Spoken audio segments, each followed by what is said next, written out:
Fair enough. Steve wants the fan off. Fan! Oh, the Panago Pizza presents SDP, the Steve Dangle Podcast, with your hosts, Steve Dangle, Adam Wylde, and Jesse Blake. Let's go! Okay, is everybody having a fun week? So good, so nice and quiet. Great. And chill. Nothing's happening. Nothing has happened. It's Really good comment sections all over the place. Yeah, especially on Facebook. Oh, yeah. There's been nothing said on Facebook this week. So many. A lot of really well done memes Yeah. that don't look A lot of talk completely... of the Prime Minister. Is it weird to you, or at least for me, that I'm so thrilled that the Houston Astros story came out tonight, right, like just today, so we can move on from something? Man. The Astros stealing signs with cameras? Man, that's great. Oh, And yeah. John Boy, who I want to say I brought up, I love his baseball videos. He's a, I don't know, YouTuber, but he also puts the videos on Twitter or whatever Nice. you want to call him. That guy's a star now, especially after last night. Because the story came out about the Astros stealing signs, and he went, all right, let's take a gander. And he went back, and he found the games, and sure enough, clear as day, you can see the pitcher's about to throw a changeup, and you hear bang, bang. Throws a fastball, you hear nothing. Unbelievable. Oh, Whoa. straight up brazen cheating. And like stealing signs is obviously a thing. Is that cheating, though? It is. It's, Okay. it's With illegal. It's against the rules. With a use camera. cameras. With a camera. Yeah. It's one thing you got a guy standing on second base.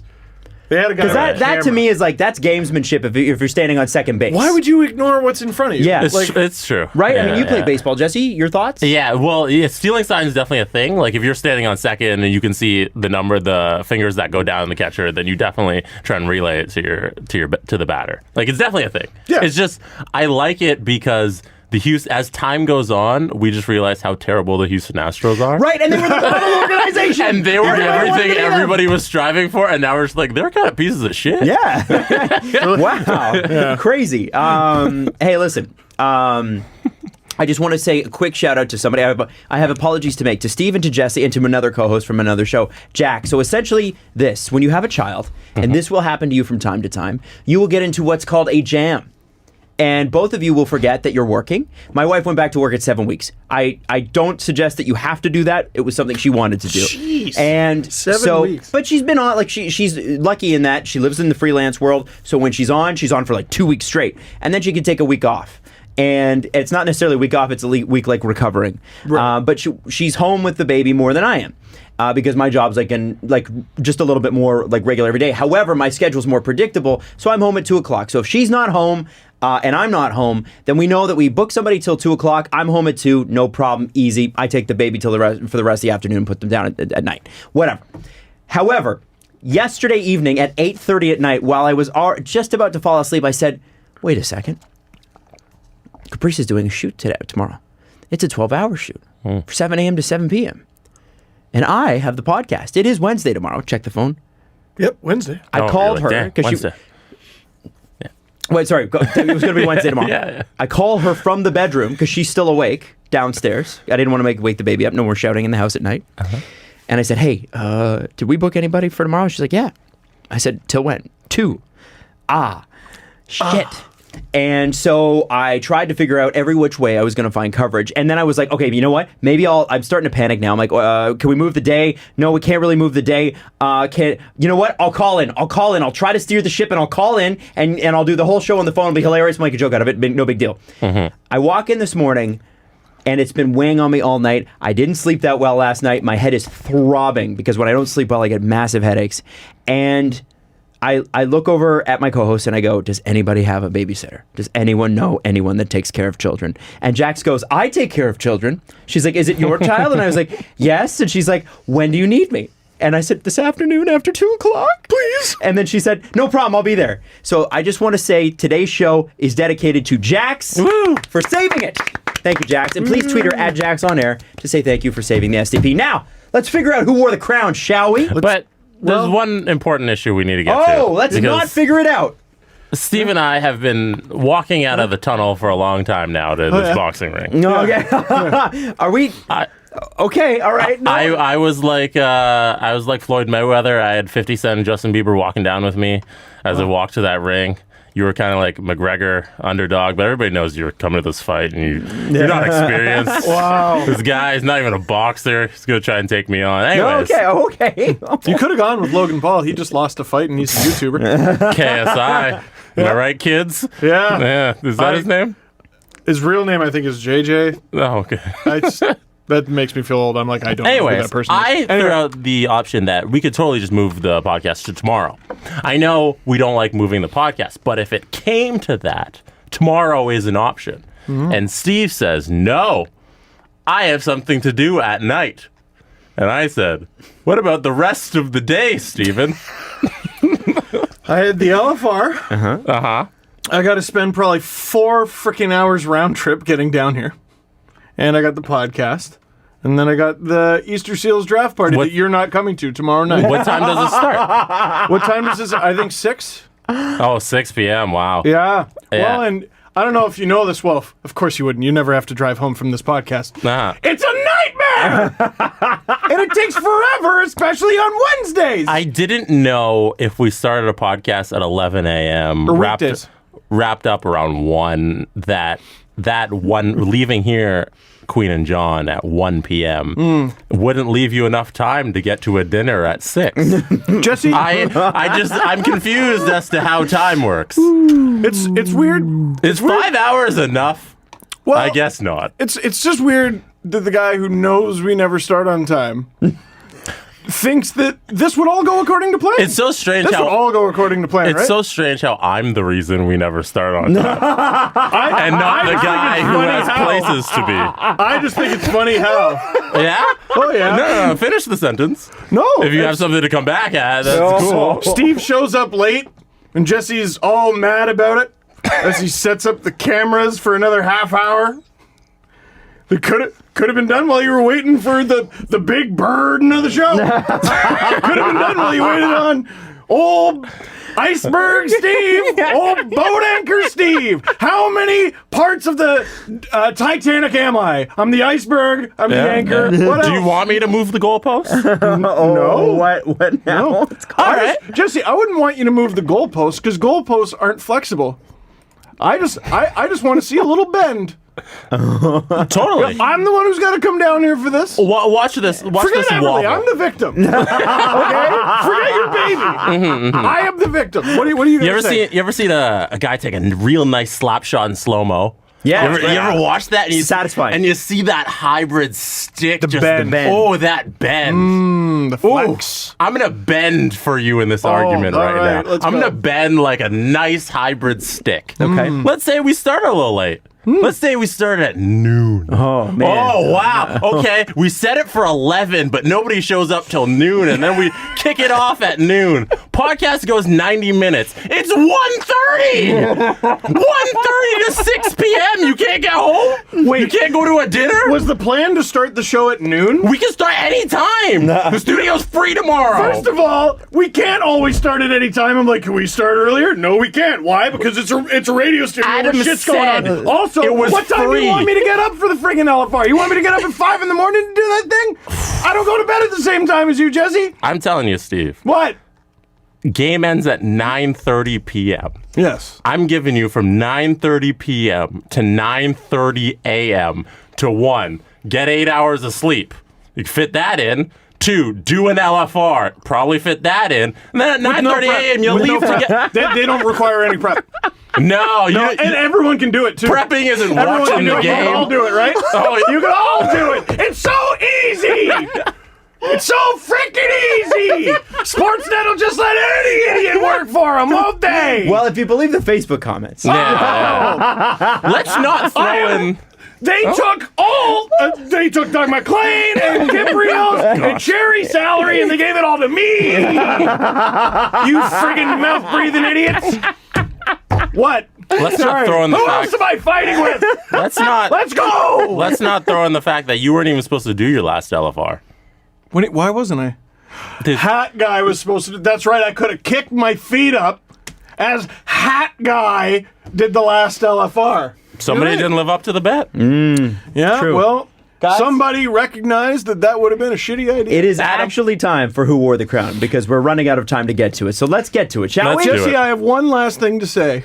that you could have totally done the podcast tomorrow, and there's plenty of time in a And yes, you're right. 24-hour day. You are perhaps right, but let's not forget, I just this want is all Adam's fault. This is that is true. It is Adam's That is fault. true, and the true victim here is Everly with the bad parents. I'm sorry, Everly. Okay, so who wore the crown? You live like What does she generously. do, though? Yeah, right. Paperweight.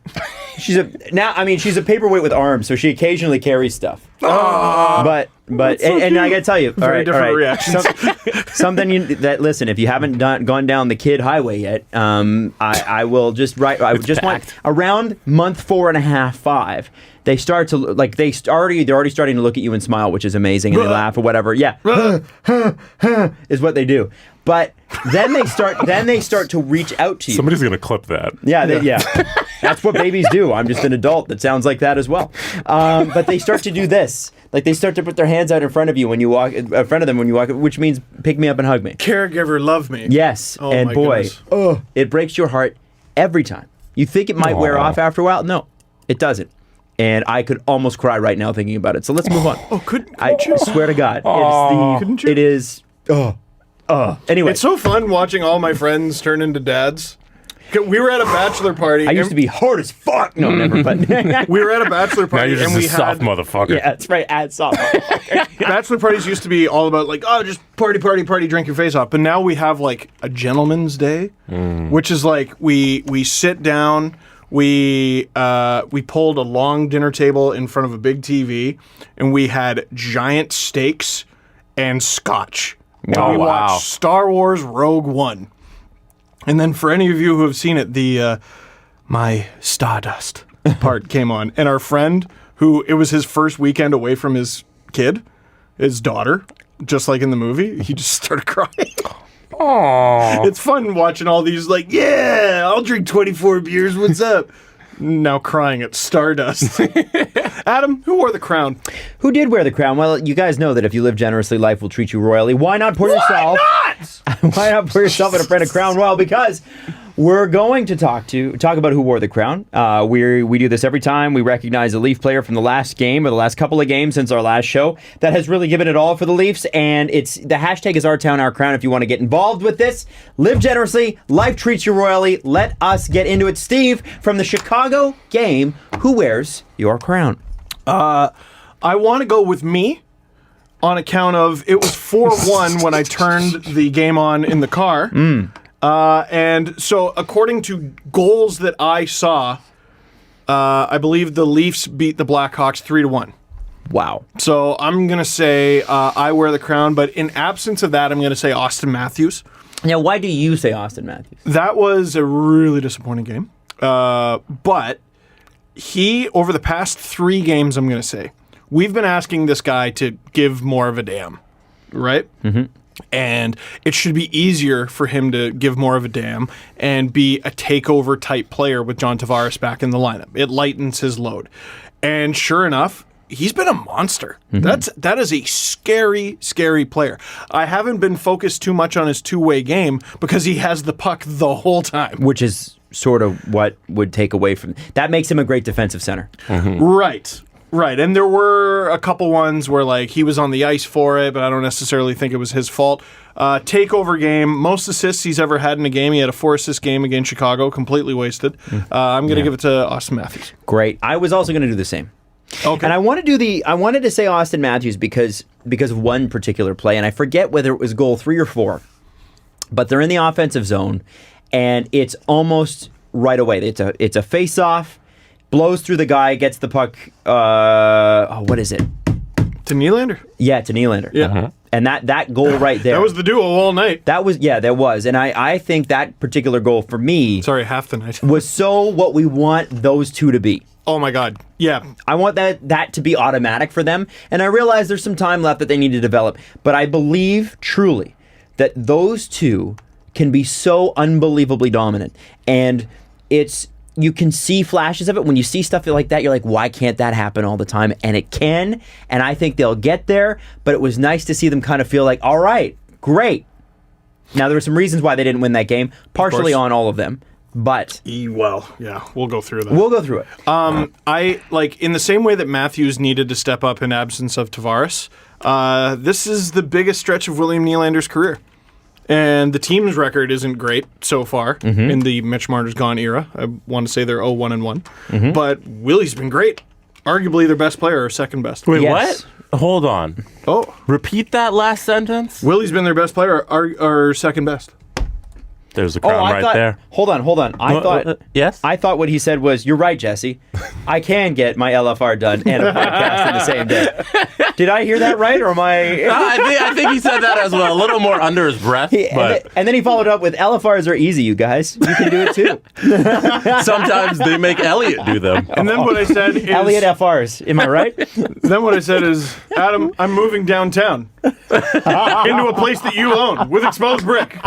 It is your dream. When you wish upon a star. Give you a great deal on rent. Can I? I'm gonna give my crown to William Nylander No way. because he has been arguably the best player on the Leafs in the last 10 games. This is... Have you... who you picked last week?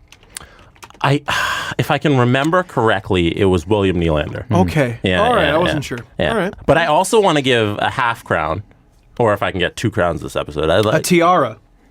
I'd like to I don't give know, a that's half a tiara crown, sort of. to Shaylin Brady. Shaylin Brady. What's up, Shaylin? I love Shaylin Brady. She tweets us all the time. Shaylin Brady on Twitter sent out this video. And I think this video deserves a shout out. Okay. Because listen to Shaylin Brady. Is this a TikTok? Why not? That's a damn That is actually a pretty good that's a damn good Steve Dangle. Yeah, wow. Why not? Hold on, did she say that's her? I don't know who the person is. There's 2 people in the video. Are you sure that's not Steve? I would think it was Steve. But she's Why saying... not? The other Gets it. person, You just gotta friggin' give her. Is the other person actually doing Steve? Is that a that's Steve an impression? impression. Yes. There's No- 2 people in the video. no way. I don't Play know that which again. one's Shaylin. No way. That's not One my more time. voice. That's not Steve. Hold on. That's frozen. Why not? Wow. Really good. Holy. That's really That's a good Steve. That's a good me. Whoa. So yeah, let us know who's doing the impression in the video because there's 2 of you there. But Damn. yeah, shout out you guys. That is so awesome. One more. One more. Wow. Why not? Like the pace, the cadence, and interrupting at the perfect time. That's key. That's really good. Beautifully timed. Well done. Well done. I give them the crown. Yes. This week. That's You should. amazing. That's, you know what? That's who wore the crown for this week. Brought to you by Crown Royal, as always. Next time the puck drops, why not? Why not? Live generously and treat your Leafs crew to a Crown Royal Old Fashioned. Now, let me ask you this. Was the Leafs' loss in Chicago painful because they stunk or painful because they came back? Yes. I mean, that's the Leafs in a nutshell, right? Like, here's their last 3 games against Chicago. Ready. Their 3rd game of the season last year, that 7-6 Carnival with the matching ear goals, and Morgan Riley wins it in overtime. That was also Garrett Sparks' first game of the season last year. What a carnival of a season that was. That was fun. 7-6. Last year, Leafs are down 5-0 to the Blackhawks. I want to say heading into the 3rd. And the Leafs knocking right on the door, like... they scored 4 goals, and I want to say they almost tied it. There was a controversy in the final minute where the Blackhawks knocked the net off. That's how close they came. Then there's this one. They go down 3-0. Willie scores. That's why I got the crown. Then it's 4-1. Leafs storm back. Brandon Saad scores that goal. They still almost storm back. Willie scored again in there. Don't forget that. Yeah, that's true. They end up losing the game. Maybe start on time against the Blackhawks and you'll kill them. Maybe you don't go down 2-0 like you did in the 7-6 game. Don't go down 5-0 like you did last year on home ice, you disgraces. And 3-0 like this one. It's torture because you just see what this team can be. And I know they need to tighten up defensively, and they need to do this better, and they got to do that better, and Babcock likes to put them through the ringer. let them score goals. They are what they are. The only deniers bigger than climate change deniers on the internet are the Leafs actually do start on time deniers. What do you guys say to do that? they deny Yeah, it? okay. Because Do they deny it, or you mean they're the ones that they're support saying, it? oh, the Leafs do actually start on time. So the Earth is flat. Yeah, but it's just there's so much evidence against it, even though the fancy No, but stats Jesse, make it rate of say play. that they do. No, but it's not about like shot attempts or even scoring chances. It's the just tie Hutchinson to the goalposts, just tie Freddie to the goalpost, Yeah. just not showing up, and like it's startling how it's almost always the first minute, and there are so many games where I want to say it was the Philly game either this Saturday or last. The Leafs had a good first 10 minutes, but in the first 30 seconds, Philly pings it right off the crossbar. And that's almost right in the back of your net. Uncontested shot, great quality. Like, they're asleep at the start of the game, and it doesn't matter who they start. Like, I remember I was getting cranky because I felt like Babcock always had this tendency to start the Kerfoot line. And I'm like, what are you doing? You have 2 first lines, and you're not using either of them to start the game? What are you doing? But it doesn't matter who they put out there. Like, it's been the Matthews line. It's been the Kerfoot line. It's been the Tavares line. I don't get it. I just don't get it. Now, this one might be that it was Hutch. And are we getting into that? Well, yeah, we are going to get into that. And I think, you know what? I think the people that have made the argument that the Leafs do start on time have a point. And I think they would tell you this in the fact that the goaltending has not been good enough. It just flat out has not. And, I know that we've seen the stats in October, and Jesse, you brought this up a couple times where, hey, listen, if you got rid of the 7-3 game against Tampa, Freddie Anderson's save percentage would be in the 920s and everything's fine, except that they continue to lose back-to-backs, and Freddie has not been great, I don't believe, if you look early at it on. if you look at it in like maybe 3-game chunks or something, I think you can see the improvement in Freddie without moving the goalpost too much. Sure. Fred Vember has been phenomenal. Fred Vember has been a barrel of monkeys. Been amazing. So I don't want to discount what they're saying because, we make fun and we joke and that sort of thing. Yeah. But I also don't want people to think that we're like going in on them for that. There's other people I would rather really go in on for reasons that actually exist. Where they make a good point, and it's important to know that maybe their rate of play is good, but then after that first goal went in, boy, it's like the air is sucked right out of the tires. Now, Michael Hutchinson was waived after this game. And this is not the first time. Like it's like 5 goal, 4 goal, 4 goal, 5 goal. He did clear waivers. He's going to the Marlies. It looks like Casimir Kaskisuo or Kaskisuo. Let me clear that up. Leafs PR is saying Kaskisuo, but we had a Finnish listener send an audio file of this show that said Casimir Kaskisuo. I'm gonna go with Kaskisuo until people beat me up. Is he in shape? Kaskisuo? Kaskisuo. Oh, Adam. No? Oh, Adam. No? Anyway. Oh, Datum. It looks like everything goes to plan. It looks like he's playing in Pittsburgh on Saturday night. Yeah, have fun with that. No Crosby. Well, no Crosby. But Sports you hernia. have... And they're also on a back-to-back. They play on Friday. Oh, good. Yeah. Okay, well, that's good at very least. But, so, here's the problem for Kaskisuo. He's not facing Crosby, but he is facing Super Malkin.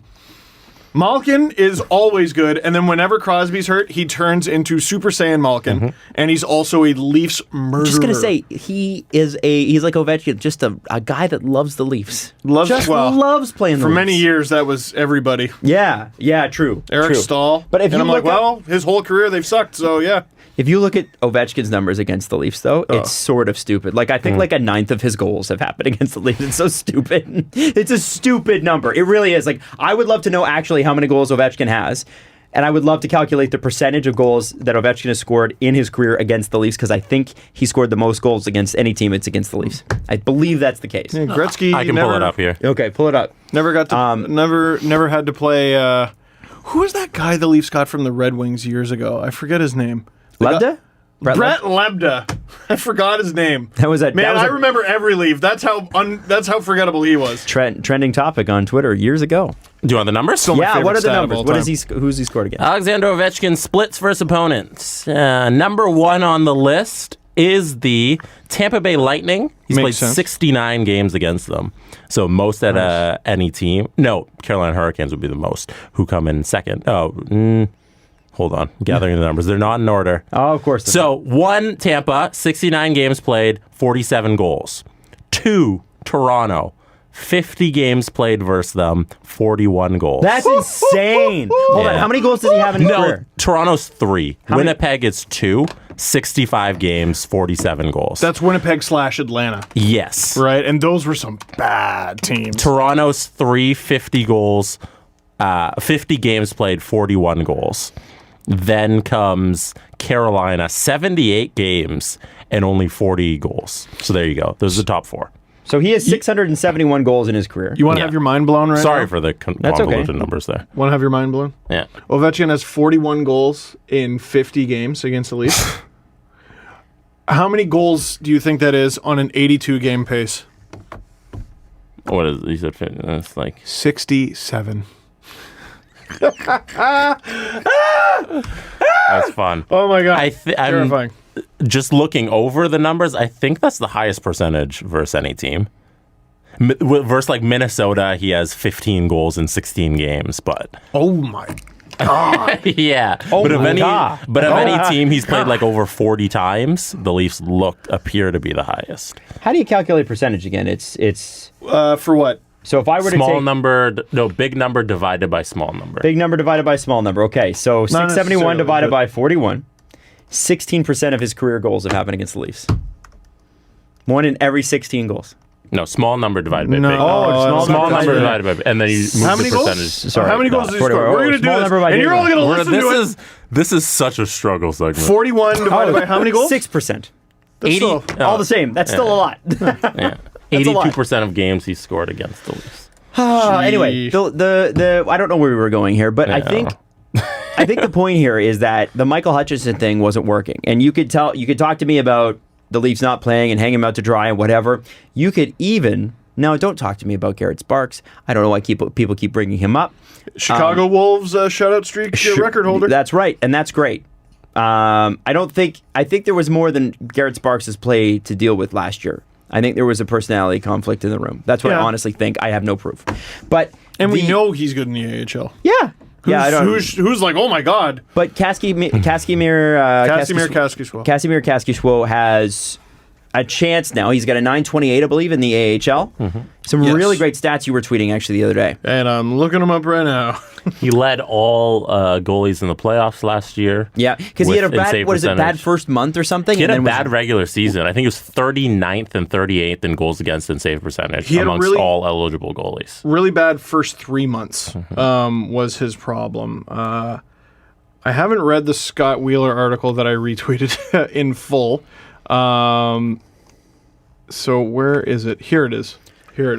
Because I was doing some research, and during my research, I'm like, oh, Scott looks like he's already covered this, except he did it a month ago. So here's what I tweeted. Casimir Kaskisuo has a 928 save percentage in 8 AHL games this season. In his first 14 games last season, he had an 866 save percentage. Is that good? In the AHL. It is abominable. But he had a 919 in the 16 games that followed by a 927 in 13 playoff games. He's earned a look, I'd say. Kaskisuo was injured last October, and once he was healthy, he was yo-yoed like 40 times. Remember that? Casimir Kaskisuo has been called up. Casimir Kaskisuo has been sent down. All the while, he was waiting to become and finally became a father. The Leafs traded for Hutch in late December. That was when both Freddie and Sparks were hurt, but after they came back, Kaskisuo was sent down and actually played. That's when the turnaround began. Right. And Scott Wheeler has an article on him from The Athletic where he goes a little more in depth than that. But by the numbers, he was a 919 in the final 16 games of the regular season last year. He was a 927 in the playoffs. And his stats so far this regular season compared to the playoffs are virtually identical. So that's encouraging. Here's the rub. He hasn't played an NHL game yet. Right. Garrett Sparks is hands down, undisputed, the best goaltender in the American Hockey League. There's no disputing it. His last 3 seasons, he's been virtually unbeatable. And this season, he's been almost literally unbeatable. .953 save percentage. Get out of my face. But he faces NHL shooters, and they friggin' torch him. He got called up for a little stint with Vegas. He faced 12 shots. He allowed 2 of them. There'll be so many people that disagree with you on that just because they'll be like, well, at least defense. Sure. Well, but defense. Well, but back-to-backs. That's not an argument. It's so, I mean, Stop it. he does strike me as the sort of guy who, like, if Garrett Sparks one day does work out and he becomes like a consistent NHL goaltender, I won't be shocked because he appears too good for the AHL. He's like the TJ Brennan of goalies.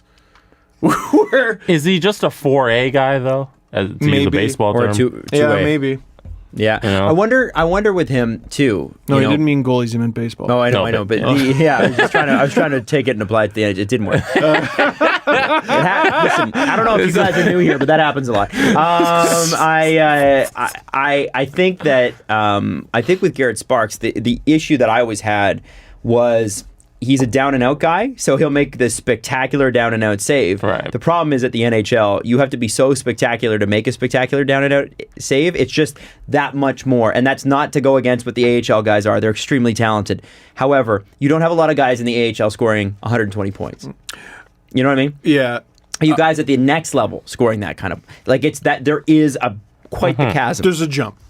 Yeah, like for the longest time, the Marlies' record for points in a season, I want to say was like 70 something. Yep. Yeah, it's rare that you see that true dominance. The Leafs, Elliot Friedman said they're not that worried about the position right now, but they apparently passed on Louis Domingue Twice, he said. Yeah, twice as waivers and a trade target, and then they said Eric Comrie might be an obvious play for them because he's got the same cap hit as Hutchinson. The other ones who made sense were Tristan Jarry, Casey DeSmith, and interestingly enough, Alex Stalock, who was here, who the Leafs basically got in a trade, and then almost like it's a story that we don't talk about enough. But he came here, and they didn't treat him well. No, I don't think it was that. I think because that's when I was covering the Marlies. It was, man, the Leafs were just Garbage. and getting rid of everybody, and they were gearing up for a long playoff run. The Marlies. The Marlies, yes. And they had Chris Gibson, who, again, there's another guy they gave up on. He's got great AHL numbers, keeps getting called up to the NHL, keeps getting chances, keeps getting shelled. It was Chris Gibson and Garrett Sparks. And Garrett Sparks wasn't playing as the starter because he had just played games with that miserable 15-16 team, but was hurt. Remember, it was him and Bernier at the end of the season. It was horrible. Because Reimer was traded to the Sharks. Right. So, and then there was another goalie who ended up joining them. I think it was Kaskisuo, actually. He joined the team, and they made this trade for Alex. It wasn't for Alex Stalock. He, I want to say, was part of Was it not either the Reimer trade or the Polak trade, because they made those two trades. And like, didn't the Rafi Sharks. Torres come that way too? And Yeah, Rafi Torres, noted Leaf. Retired as a Leaf. Never played a game. Never played a game. Hey, you got your Toronto-born player, everybody. Stalock, they basically, I want to say he had like a young family, and they were like, we got you because you were a body in this trade, basically. You're not going to be playing for us. Go home and be with your family. So I think to treat him poorly would be to have kept him. Okay, because there You know was what I an mean? article in The Athletic a couple years ago about how he wasn't thrilled with his time here, but maybe I need to Well, go a they little- never gave him a shot. Yeah. So there's Maybe he that. wanted that. Yeah, Yeah. which I think any NHL, that's understandable. An NHL player Absolutely. would want that. I have a question that's a little unfair, Go for it. but I think it'd be fun. I don't think it'll be the last one today. Is the not signing of Curtis McElhinney the worst 2020 hindsight move that Dubas has made? If you're ranking all of the worst decisions he's made with perfect hindsight, you're ranking them. Is that the worst one so far? It's a pretty bad one. But you could never have known. Exactly. That's why I'm saying it's unfair. Yeah, again, like I'll still. Someone, what's funny? I was arguing with someone in person recently, and I went to my usual argument of, listen, I stand by the logic of that deal. You're getting rid of the 35-year-old who just played the best hockey of his life, and you're banking on him not repeating that. also it's at the risk of losing two good, promising-looking young goaltenders in Calvin Pickard and Garrett Sparks. Well, they ended up losing Pickard, and obviously they lost McElhinney to waivers. Sparks completely didn't work out, but I agree with the logic. And what the person argued back at me was, what are you talking about? Sparks was 26.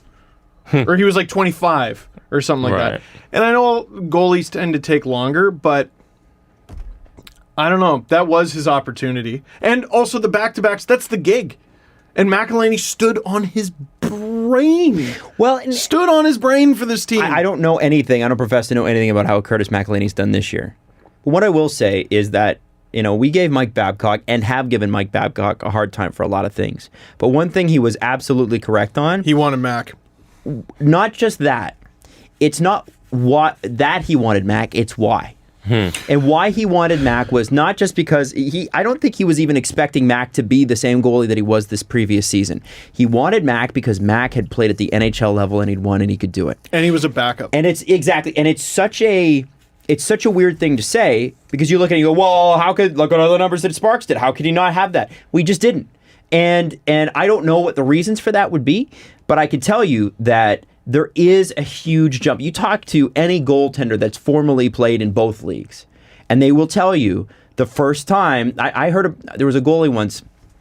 I was at a party. I'm not going to name him, and he played for Nashville, and he played like 2 games. It was not like a long stint, but he came out of the AHL thinking, okay, I think I got a pretty good shot here, and it was like Colorado or something like that, or Philadelphia, one of the two. Peter Forsberg walked down the wing and fired a shot right over his shoulder. And he's like, I didn't even move.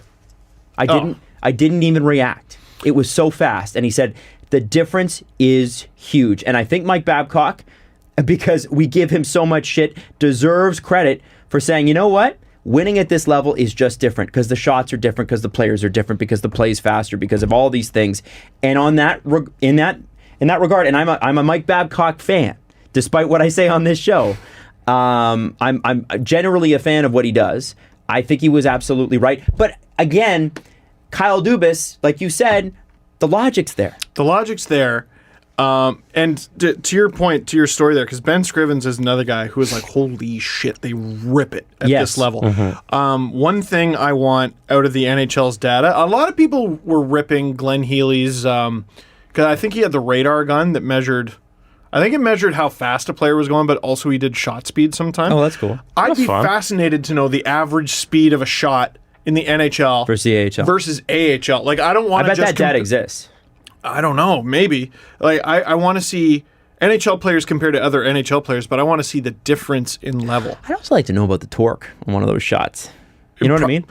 Maybe better sticks as well. Yeah, like, potentially, for sure. Potentially. I don't know why. There was many things about Glenn Healy as an analyst that I was like, ooh, don't like that. I met Glenn. I like Glenn. He's a great guy. I just disagreed with a lot of the stuff he said. But I thought that was one of the cooler things he did.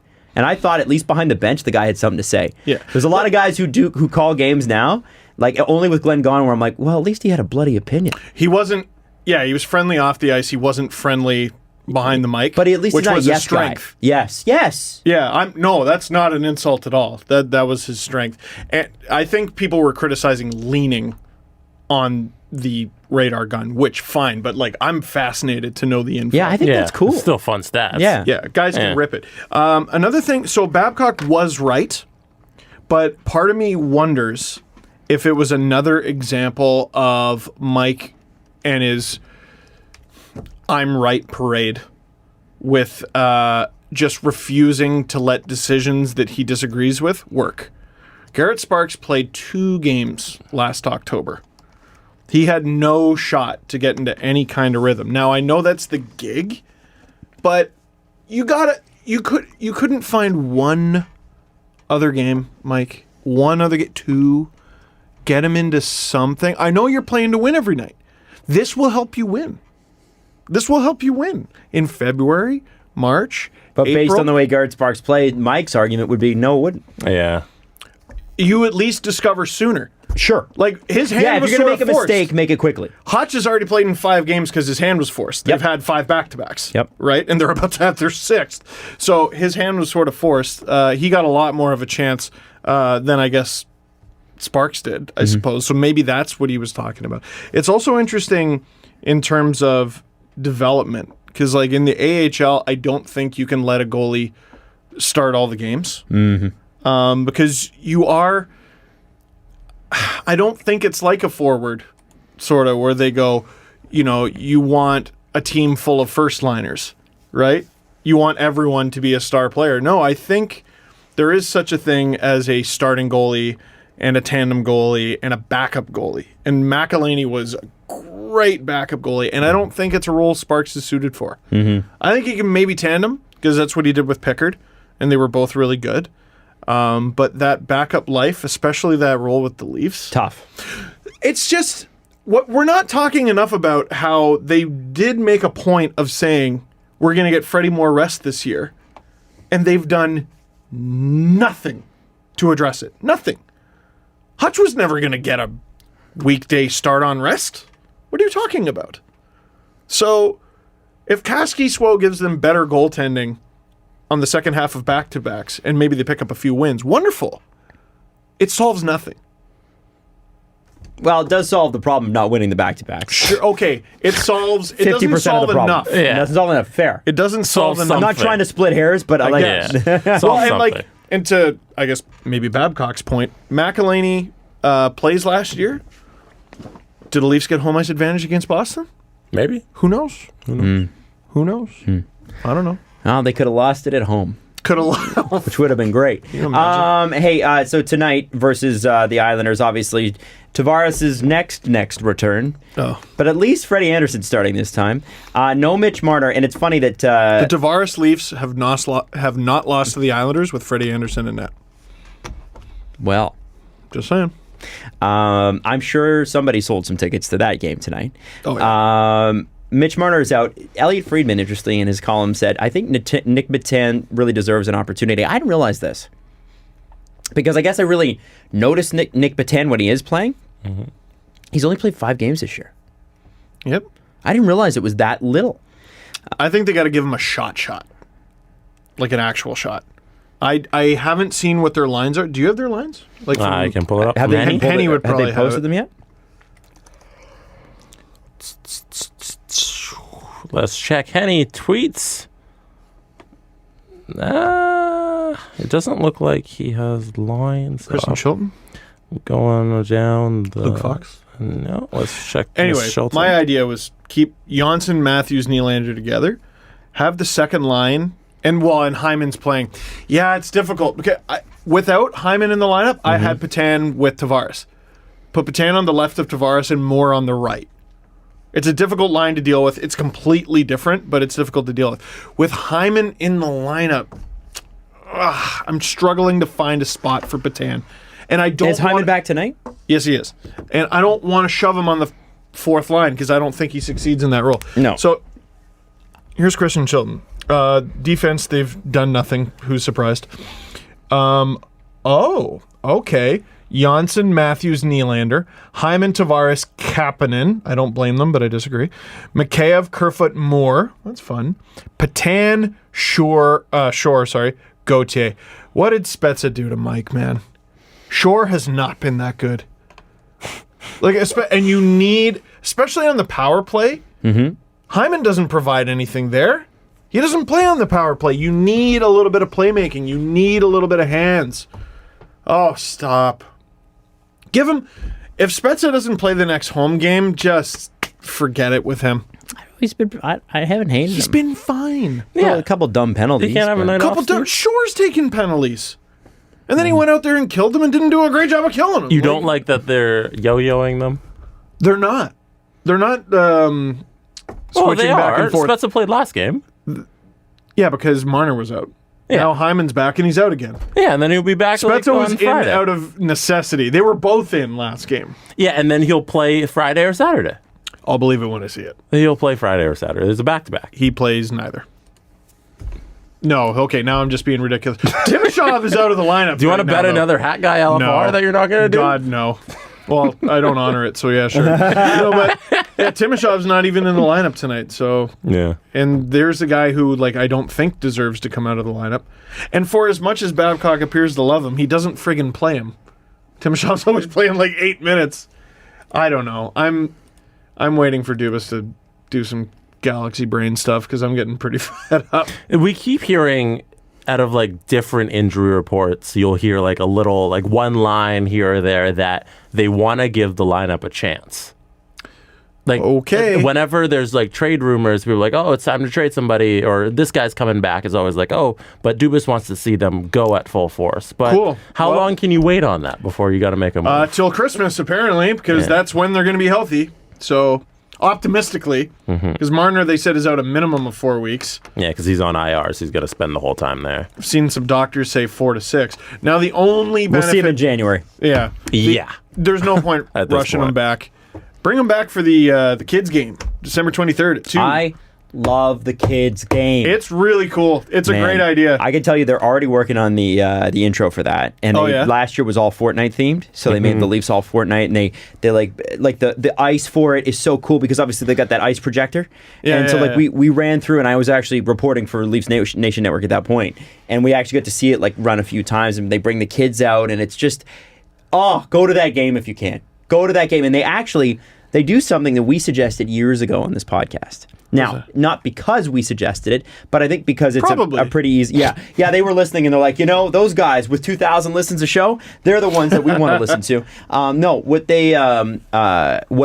What we said at the time was there should be a fans game, and I'm glad they turned it into the kids game. Not the shitty...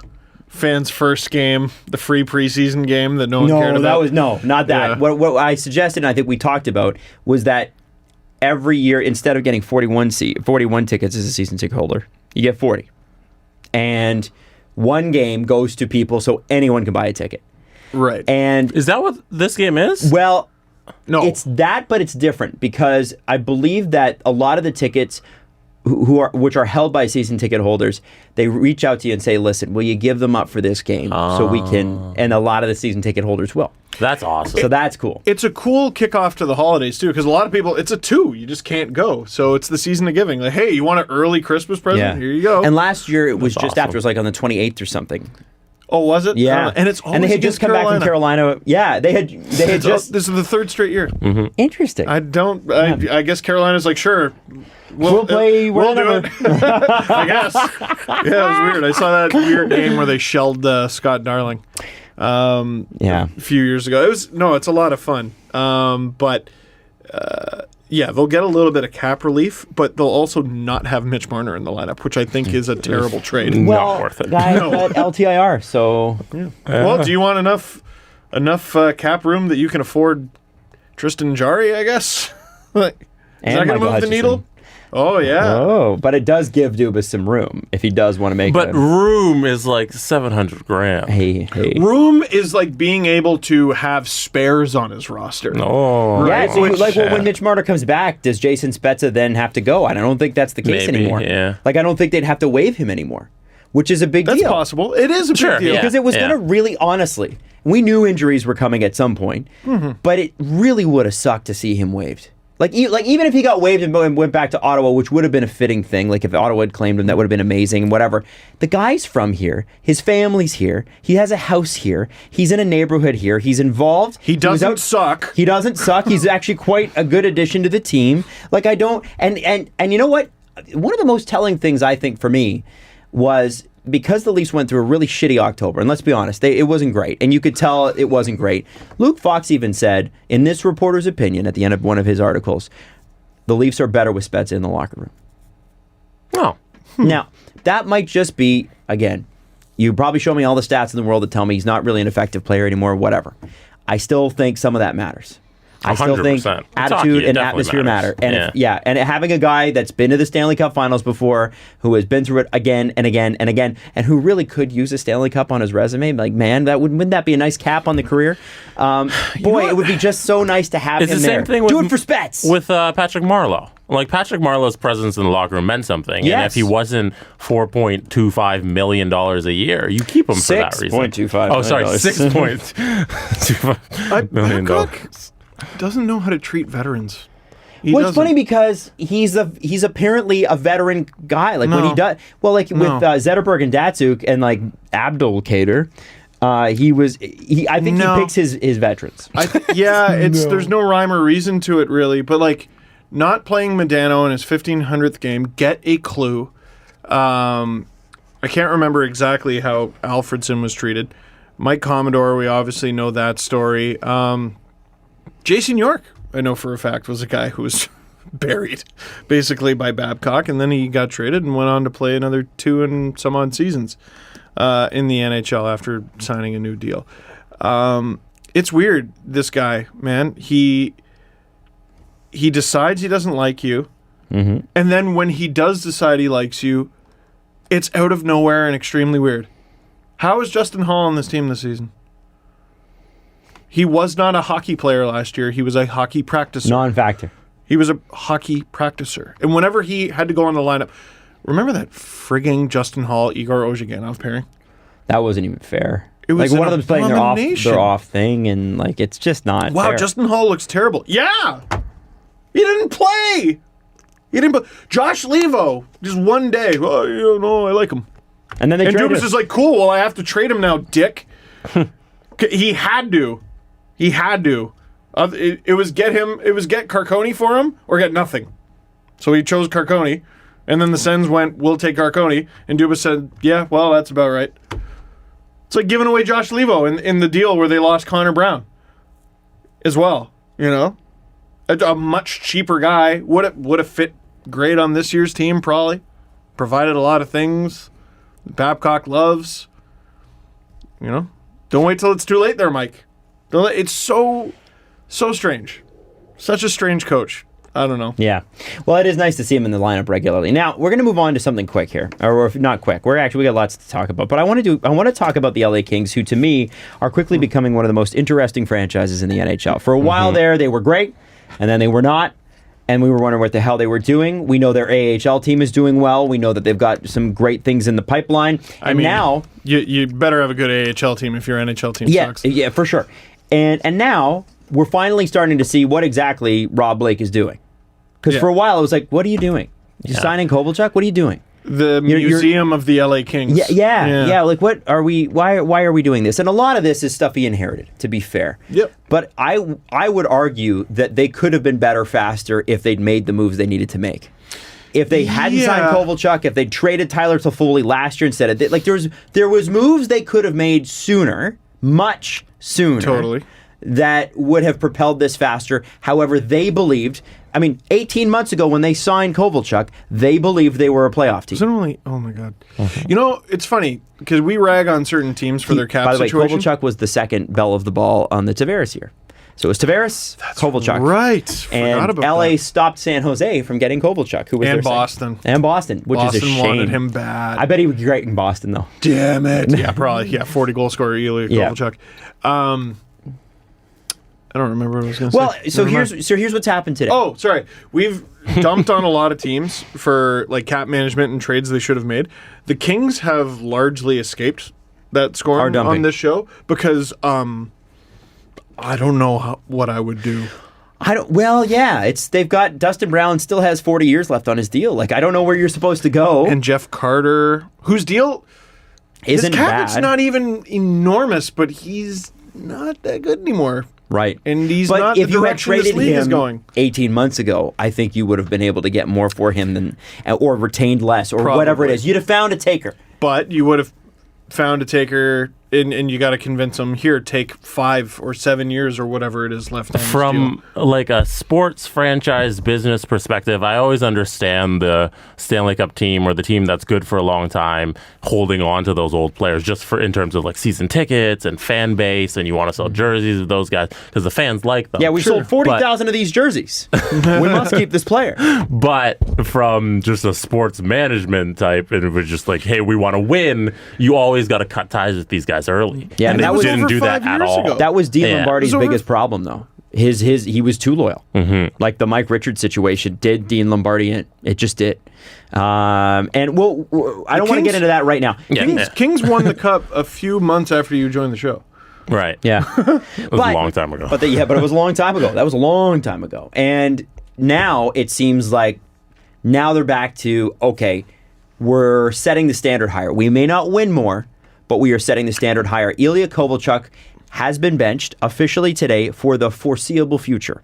So what they said, and again, there's an update on this, but I'm just saying what initially was said, is that Ilya Kovalchuk will sit, and the thinking was, well, he's got a bonus to be paid to him. I think it was December 15th. Yes. Because his salary is only $700,000. Salary, it's a signing bonus. John Shannon, formerly of Sportsnet, wrote this today. Sure appears inevitable that Kovalchuk's time in LA is done. At present, he is still a member of the Kings, but that could change. Pure cash, he's owed $6 million this year and $4.25 million next year. Any buyout, if it occurs, will be at 100%. Oh. Because it's an over 35 deal. What was the thing Elliot wrote in 31 Thoughts? He's like, even if he goes to the moon, he still gets his $6.5 million because he's 35 plus. Yeah. Some fun like that. What a I think silly deal. Yeah. Oh, it was a silly deal. And at the time, it was like, everyone was like, well, why don't you just take a chance? $6.25 million is not taking a chance. That's making a bet. For 3 Yeah. years. He Yeah. got Marlowe's deal. Yes. Taking a chance is Jason Spetz at $7.75. That's taking a chance. Sure. They made a bet. It made out poorly. And I remember saying at the time, I'm like, are we sure that guy who hasn't played in the NHL for 4 years is now 35 years old is still a guy that can play here? In a league where the skating is completely different. You know? Like, it changed. He It plays a changed. lit's old. He still got this like Civil War cannon shot that like he doesn't even need to be mobile to use. He's still mean. He's still a jerk. But you're not getting old Ilya Kovalchuk. But if you get Ilya Kovalchuk at $3 million and you're a team that struggles to score, and I'm thinking Arizona Coyotes here. I was thinking them. I don't know what their cap situation is like. Remember they were like right up against Oh, it. yeah, which is weird. But he's not even a goal scorer anymore. It was Well, he's not with the Kings. None of but the you got to Kings remember, are. the Sure. Kings don't Yeah. score goals anymore. Yeah. Not even Jeff Carter does. If he's got a good setup man, I don't know, Connor McDavid. Oh, So That's you fun. got imagine you've got Yeah. Connor McDavid or Leon Draisaitl, and you got Neil with one and Kovalchuk with the other. Neil's at 6 or 5 something, but Kovalchuk's at 2.5, 3. Whatever could- his deal is in half. you could keep that Draisaitl, McDavid, Cassian line together, and then have like Neil, Nuge, Kovalchuk. That's not a bad top 6. It's a really weird line, but For it can something score cobbled goals. together. Yeah. And I mean, the one issue I think with Kovalchuk would be sort of keeping up if he was going to play with McDavid is the speed, right? Everybody has that issue with McDavid. He's so fast. But boy, it sure would be cool to see a power play with him on it and that cannon, because then you can always you know McDavid's going to draw 2. Draisaitl you have to have somebody on, which means Kovalchuk's open. Ooh, that's it's an a- idea. so Adam. I don't know how they afford it, but it's an idea. It's not. Well, I wonder if they look at like. Dallas can't score. Dallas can't score either. They love their veterans. They love guys that are super old. They got Radulov, They do have Radulov. They've got Pavelski. KHL line. Let's go. Yeah, true. That's true. What? Yeah, Dallas should just go full old. Well, that's what San Jose's doing. Sure, They're yes, full old they too. are. They're full old and busted. But I like the idea of him in Edmonton because I think it would just be so much fun. I think Connor McDavid's the type of guy who can take a guy with some of the skills that he still had, maybe not the speed he still had, but the hands, the shooting, the brain. He's so unfair. You see that goal he scored against the Ducks? Man, He got it's hauled to nuts. his knees at like the face-off dot, got up, made 4 more moves, and Yeah. scored at full speed. He's dumb. Yeah. So why wouldn't you surround him with, if you're Edmonton and you're right up against it? By the way, they've only got $500,000 in cap space right now. The Oilers? Yeah, so they have to make a move. It's more than I thought. But maybe maybe you say to them, okay, listen, we'll take Kovalchuk, but you've got to take we'll Chris take Russell. We'll take 2 years of Kovalchuk, but you've got to take 1 year of Sam Gagner and 2 years of Chris Russell. Sam Gagner's interesting. You trade us $10 million or $10.25 million over 2 years, and we'll give you $7 million this year, assuming they can make it. You know what I mean? You could find I a like way. that you're getting creative, man. Yeah. I I also like it. don't hate the Arizona Coyotes idea because they're currently sitting 2 points back of Edmonton with a game in hand for the Wow. Pacific Division. Wow. So if they're looking at their team and like, hey, we're better than they- we thought, 20 games in, we could be first place in division. Why not go get somebody to bolster this Why lineup? not? And you can- reward the guys for starting off the season great. You know? and Why you not? and you can really, you can get him for nothing. Oh, Like you just yeah. be like, we'll give you literally a player to be named later. Right. And then you have the all outcasts, like winger line. Kessel, Kovalchuk. That's pretty awesome. Yeah. I'm a fan. Soderberg, yeah. Yeah, like I think we're in agreement that he could be a contributor to someone. Sure. But 3 years, six and a quarter was insane. Based on the system that they play, sure would look good in Boston too. He would. Please no. He would. I know. Please Listen, no. I don't want it either. Imagine But he would. Pasta in the bomb slot on PP1 and then Kovalchuk in the bomb slot on PP2. Just stupid. And the thing is, Boston's able to pull off dumb trades like that for some reason. Or Kovalchuk at the point. Yeah. Ugh. Don Sweeney's really good at pulling off trades. You go, really? How? And they do. You don't see it. You never see anyone complaining about Boston trading their first round picks for like Ryan Hartman and stuff like that. You know what I mean? Like, or did they trade him? No, it was Nashville that traded their first for him. Yes. But he ended up in Boston last year. Did he? Man, he played everywhere. I don't even know. Fun fact too, and this one will make you hate yourself because Boston's so flippin' good. The only player in the NHL that's played 100 minutes without being scored upon who? So this player's never been on the ice for a goal against this season. It's not Bergeron. No, it's not Bergeron. It's not Marchand. No, it's not Marchand. It's not Pasta. It's not Pasta. No, Is it Bacchus? not Bacchus. No, I don't know. I'm trying to... Think. Really think. This hurts though. I'm gonna make you think. Krejci. No. DeBrusque. Keep going. Now I'm just naming all the Bruins. Corrali. No. Keep going. Friggin' Swedish guy scored on the Leafs in Game 7. I can't remember his name. Who's our team? Our team? Did I say our team? No, our team. Leafs. The Leafs, yeah. And then think of Boston. Yeah. And then think of the... Oh, is it a former Leaf? No. Keep guessing. Who's a former Leaf on Boston? Adam, I didn't sleep last night. Who is it? Per Lindholm. Oh my freaking God! Yep. He's been quite the ad, apparently. But luckily, We got Nick Patan. in return, they got Guy Babcock won't play. At least Per Lindholm played, right? Oh, yeah. He played like 60 games for the That Leafs. wasn't bad. You know what? I will say about that trade. So they went with, let's see what we got in Patan. Unfortunately, Dubas is just out there on the dance floor making an ass of himself because he doesn't have a partner in this friggin' relationship. If they had just kept Lindholm, we wouldn't be going through all the Spezza Shore drama. Evidently. We wouldn't be going through this Patan drama. You would just have a fourth-line center and a penalty killer who could take face-offs because that's the position he plays. Now, apparently with Per Lindholm. Apparently. Per Lindholm. He evidently one of the reasons they made the trade is because he did not have a contract and was a UFA. And they didn't want to pay what it was or they didn't think he'd sign. Which means that he didn't. He had one goal. Right. However, my understanding is maybe he didn't. Maybe he wasn't thrilled with the way he was played. Can I read you an exchange between Steve Simmons and Craig Button on Twitter over this meeting of the Kovalchuk- minds. Over this Kovalchuk Let's go, discussion? baby. Here's the problem: is one of these men is smart, and the other is a guy with a Twitter account, which is really what you could call me. I'm a guy with a Twitter account. So, Are you okay? It's you might as well have gone, Steve. Do you want me to just keep fucking up the silliest timeline? Go for it, Jesse. This won't crack the Mount Rushmore of weird shit that is even on this episode. Steve Simmons wrote, Tolvanen was the most explosive player in the Olympic hockey tournament in Pyeongchang 2018, but has just one goal in the AHL this season, which tells you how poorly the quality of that Olympic tourney was. Ilya Kovalchuk, also impressive in Korea. LA now wants him out. Craig Button says, Kovalchuk was never impressive at Olympics in 2018. He was a fourth-line winger, and Russia doesn't win unless they move him to a spot where he wasn't relied upon. It was a bad signing by the Kings. He was no longer capable of being a productive NHL player. Okay.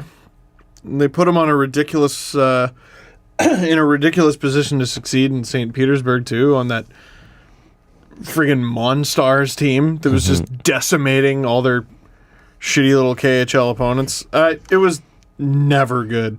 I thought that was funny. It is funny. The Craig Button just coming back being like, hey, hey, the opposite of what you said is actually true. Here's some information backed up by these weird things we call stats, not advanced ones.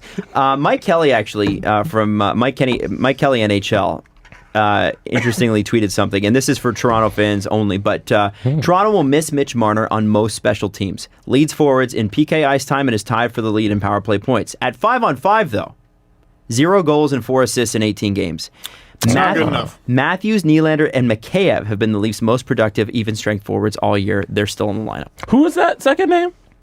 Nylander. Mikheyev. Man, the third name's the important. Come on. The other two are at least paid to be. Interestingly, too, the Kings apparently are, like, obviously really shopping Tyler Toffoli. He's another guy that's just going to sit. So they sat him, and then they put him on the top line to showcase him, which in LA is okay. And then he may be benched again. He's getting the Mariusz Czerkawski treatment.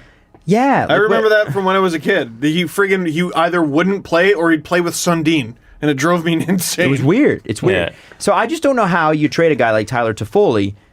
And you know what, for that matter, Kovalchuk, but I think Kovalchuk's pedigree is what sells people on him. Not that Toffoli's a bad player, but he may not be the player he was. How do you surprised his career's gone this way. How do you sell Toffoli when you're scratching him? Is it an effort thing, or is it a skill thing? I think it's a diminished try to protect him, or make sure he doesn't get hurt thing. Okay. Took a penalty against the Leafs and looked like he was not loving life. His dad said hi to me at my Oshawa Costco book signing that no one came to. Yes. Did he come and did he just pop in? No, he was just like, "Hey, how you doing? I'm Tyler Toffoli's dad." Oh, that's cool. And it's funny. I saw him walking up. I love Canada when you see someone wearing a weird team's gear. Yeah. You see someone walking around with a Minnesota Wild hat, and I'm like, there is at least a 50% chance you know someone on the team. I told you, I swear to God, I saw David Steckel's dad at a Tampa Bay Lightning game. Because it was Tampa Bay versus Nashville in Tampa Bay. And you saw a Steckel jersey. And I saw a blue Leafs Steckel jersey. I'm like, that's David Steckel's dad, and he lives here in the wintertime. Did you talk to him? No. Oh, you should have done investigative journalism. I should have. You know what? I do regret that now that you think of it. I just don't like bugging people. That's Right. fair. I was in Calgary once, and I was eating at a restaurant, and I looked over, and sure enough, it was Jerry Seinfeld.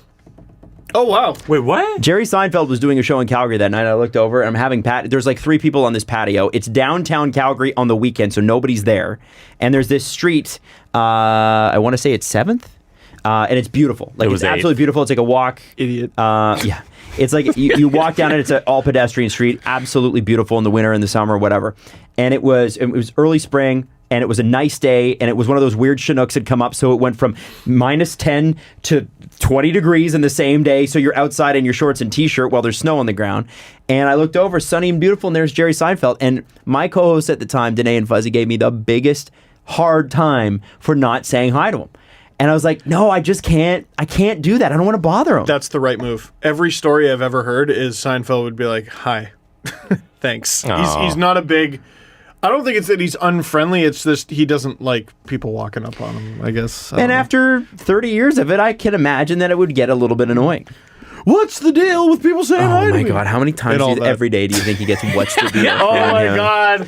Oh man. What's the deal with you wanting me to validate your parking? You got to think about like the places on Earth that he can walk into where he isn't the most important person in the room. It's like the most famous. Or the most famous. Yeah. The most famous is probably the better way to word it. Well, it's like his house. Like when he's in his house, I assume everybody acts like he's normal. Yeah. But then you leave your house and you go everywhere and you're Jerry Seinfeld. Like that must be difficult. Does he have kids? Yes. Yeah. His kids, do they refer to him as Jerry Seinfeld? I don't think so. Probably dad. Jerry but- Seinfeld, read me a bedtime story. He should have a Christmas book called "What's the Deal with Christmas." What's the deal with Christmas? It's like Harry Potter, but what's the deal with the Philosopher's Stone? Yeah. What's the deal with the Chamber of Secrets? Instead of the Idiot's Guide to like whatever, it should be the Jerry Seinfeld version of "What's the deal with," and then it's advanced mathematics. What's up? It's a time. Elaine. Anyway, I try not to bother people, even celebrities like David Steckel's dad. But you know, Sorry. All that came from I saw a man wearing an LA Kings jacket, and it turns out his son was on the LA Kings. okay, so same thing in my neighborhood.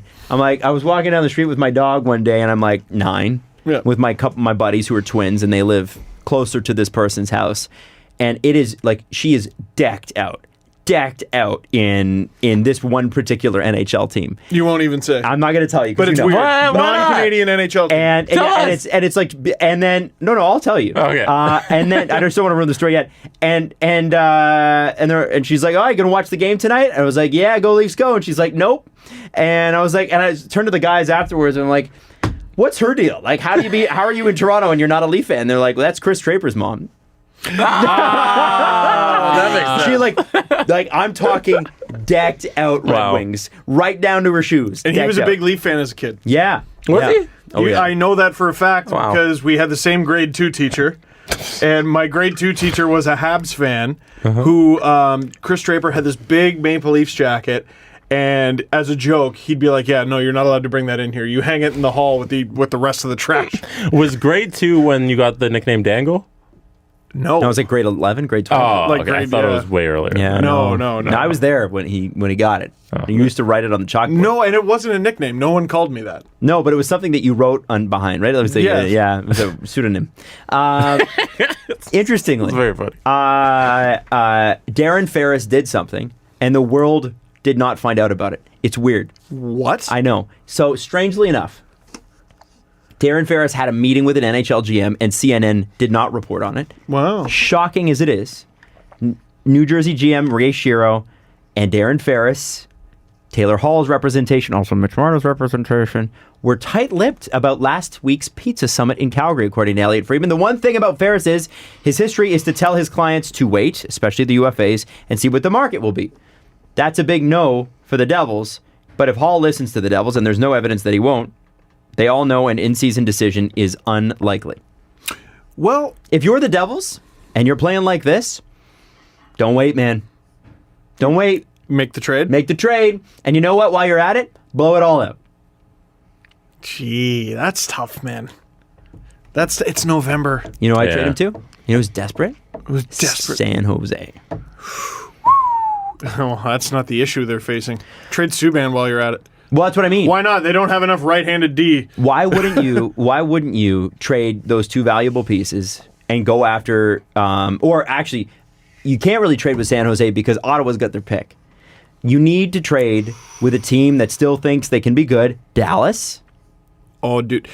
The second they trade Taylor Hall, the team's cooked, right? Like, you're just dedicating Yeah. the rest of your season to tanking. You got to be flying over that arena, just birds of prey waiting to pick at the carcass. You got to be ready. Can you maybe get a chunk of flesh? Is Damon Severson that little chunk of flesh? Is it PK Subban? What if Taylor the Leafs- Hall, you get But the turkey leg. If they become available, it does make you wonder if a guy like PK Subban is somebody the Leafs would take a run at. And you're probably asking, how the hell would they do that? Well, Math and figure it out. I don't know. that's the Devils- GM's job. The Yeah. Devils are set up to rebuild right now. Let me see. Like, they have no contracts left going forward. My mid-show break. As usual. So here are their upcoming UFAs and RFAs. Taylor Hall, UFA. Wayne Simmons. I need my glasses. That's how blind I am. Taylor Hall, UFA. Wayne Simmons, UFA. John Hayden, RFA. Jesper Bratt, RFA. Kevin Rooney, UFA. Andy Green, their captain, by the way, for those of you who want that bar trivia question. He's going to be a UFA. Sammy Vatanen is going to be a UFA. Mirko Mueller is going to be a UFA. And Mackenzie Blackwood, who I keep dumping on, he's not having a good season, but he was good last year, is going to be an RFA.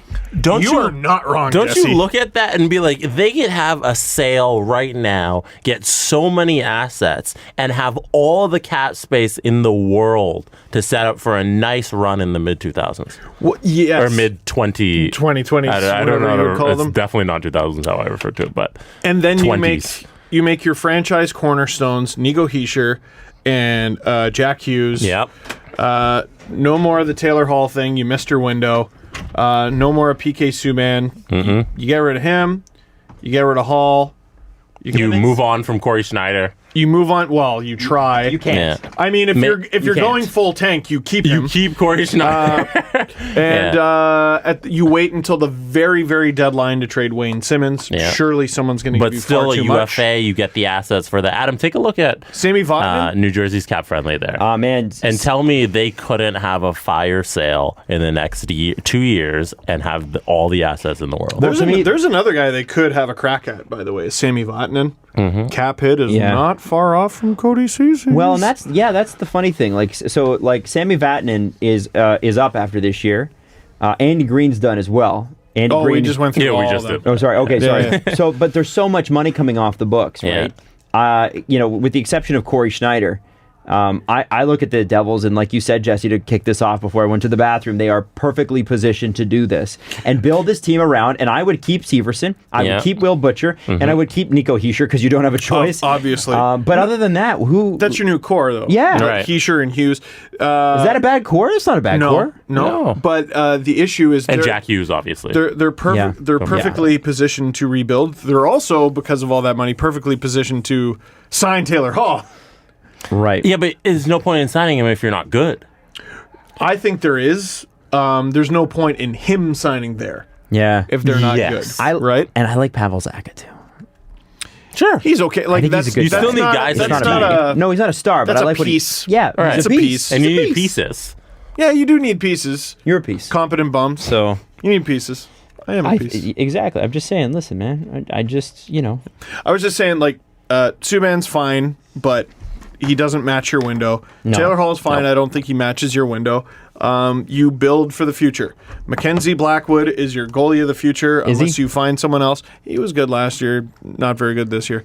Was just saying you keep Corey Schneider if you want to tank. Nico Hischier's your big piece who you just signed. Jack Hughes. Yeah, it might be time. Jack Hughes. It might be time. I think it's time. Yeah, the idea of trading Taylor Hall isn't as wild as you think. However, knowing what we know about ownership, and knowing that New Jersey ownership, from all accounts, and there are a few, but from all accounts, are passionate, and As opposed to aloof owners. well, there are aloof owners. Yeah, there are some. Like for everything that Larry Tannenbaum's a passionate owner, but he's aloof. He He stays doesn't out get of it. involved in the day-to-day operation. People report to him, but he's not going to go in and go, "Well, you have to make this trade." My understanding That we know is that my understanding is that New Jersey ownership, which I believe is two people, I don't split. My understanding is that New they're and Jersey. New and Jersey. right. That's Bill correct. New, Bob Jersey. I want that to be true so bad. That would be great. The town's named after them. Strangely enough. Yes, they own it. They are Bon Bill and Jovi's Bob. dad. Very well. Collectively Bon Jovi's dad. No, but what I do want is for us to consider that maybe management thinks that the team's really good, and maybe even if Ray Shero wanted to rebuild, All of maybe us he's did. not going to be given the opportunity. Oh, you think he might get canned? Didn't they just re-sign him? Yeah. But if you trade Taylor Hall, it's like, okay, your time's ticking, you know? I think, you know what, if there's a guy that I don't mind Ray Shero rebuilding the team either. Like, Ray Shero's not dumb. But how often do you see a GM get the go-ahead for the rebuild and then he sticks through the whole thing, you know? Or the coach? Or the coach, yeah. John Hines is there still sticking Yeah. around? Because it's usually, okay, you can go do the rebuild and then you suck for like a year and a half and the ownership And they're goes, not all gonna right, want let's change it, you know? But here's the It deal. never They happened. can Already suck at for a year and a stage two. half. They can suck for a year and a half, but they've already sucked for a year and a half. Or no, There they're not you at go. stage 2. Here's how dire things are for the Devils. They're at stage 3.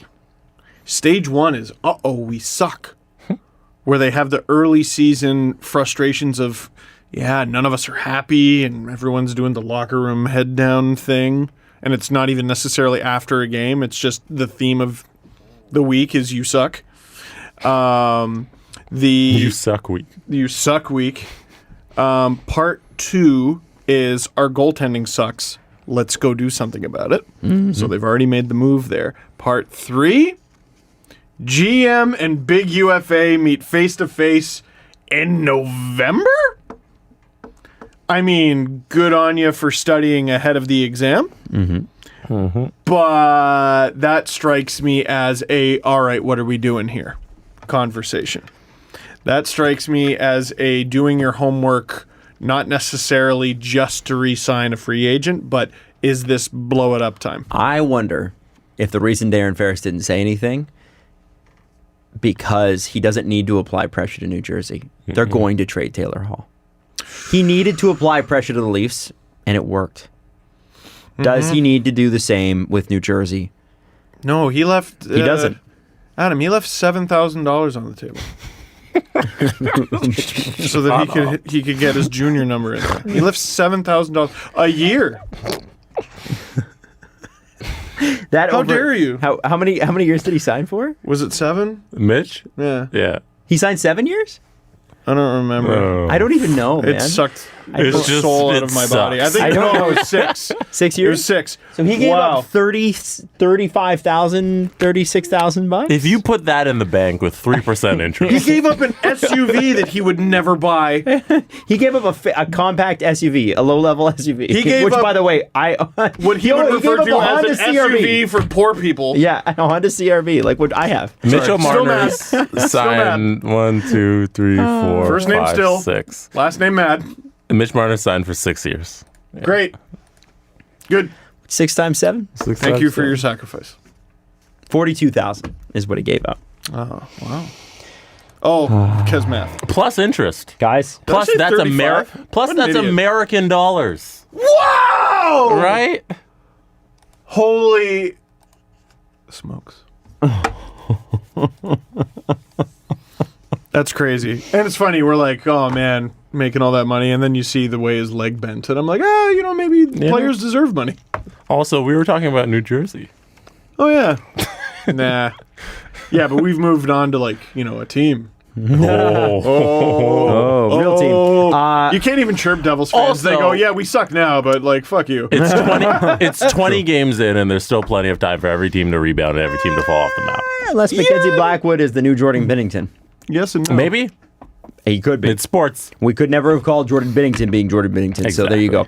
Speaking of New Jerseys, Colorado's Winter Classic jersey leaks Is today. poo in fabric form. What do you thought? I don't hate it. I Really? don't think it's poo and fabric. I think form it at It all. looks like a bib. It is put it one up. of the best extra jerseys I've ever seen in my life, and I don't like extra jerseys, but I'm considering buying one with Kadri's name on the back. I like it that much. I think it's awesome. I think it's amazing. I really do. I think it's freaking Do they put phenomenal. drugs into the vents here? No, man. I think this is a great jersey. I think this is a really well done jersey. You're both incorrect. Jesse's got it on the screen. It looks like It you looks know like in the that dead A of is going winter to when eat it's someone. really dry and So, you yeah. wake up and you blow your nose and it's a little bloody. It's up on the screen right now. That's what that logo looks like. I don't hate. I like the little mountain in the middle. Man, with the I like A. it. I It's like kinda it a cool. lot. It's old school. No, the A looks like, for Red Dead folks, it looks like Reverend Swanson's tie. Now, That's actually what it looks like. Mr. Morgan! I took Now your I like advice, how sir. the A is the little mountain and it leads into the stripe in the middle. It's kind of cool. the mistake that they made is they didn't do the Colorado Rockies jerseys. Well, that That's would what they be- should have done. With pinstripes? Who? No, the Colorado Rockies hockey team. Oh, I'm thinking That's baseball. what they should have done. So who are the Rockies now? Is that the Devils? I think that's the Devils, and they would own that. Pretty sure. Yeah, but that hasn't stopped other teams from doing it. Stop the Jets. Yeah, I don't think you can. I think because it stays I'm with you. It stays with the organization. Yeah, do you really think an organization's going to get in the way of that? Yes. I would. No way. No Yes. way. Out of Why would you do spite. that? Nah, you wouldn't do that. They The Jets are. were barely named the Jets. They are the New Jersey Devils. Man, I can't believe Don Cherry was the coach of the New Jersey Devils once. That's so crazy. Right? This is how the NHL views things. Is this the Team, transition? no. Are we doing this? No, not at all. But we team, will. Landon McDonald, former New Jersey Devil. No, we know it's stupid. Team stuff should stay in the city. Period. Yes. End of story. Stop it. Rockies jersey should have been it. That's it. But if you're going to have an extra jersey, and I've been on record as saying I don't really like them because it's sort of ridiculous, can we stop the clown show and just have the jerseys and that's the jersey? However, don't mind that one. And I don't own Has Dale Hawerchuk ever been to Arizona? Oh, he is a Like for an event? Bringing on some of our great alumni. Like Craig Jenney, Jeremy Roenick, who also played there. Alexei Zhamnov. Like, I don't know if any of They these had a guys... good little team there for a while. They did. The NHL GMs will meet next week in Toronto. This, again, according to Elliot Friedman, because he's the only one that reports on this stuff. Like, it's weird. Chris and Elliot are the only guys. Like, I see a little bit of it on the NHL Network, but rarely. I see a little bit of it on NBC. But I don't see a lot of people going, hey, some of the rule change stuff, this is also happening too. And it never happens in article form. It might be a tweet that gets 20 retweets from other NHL nerds. But no one actually reports on this and writes about it. And I wish there was a little bit more of this.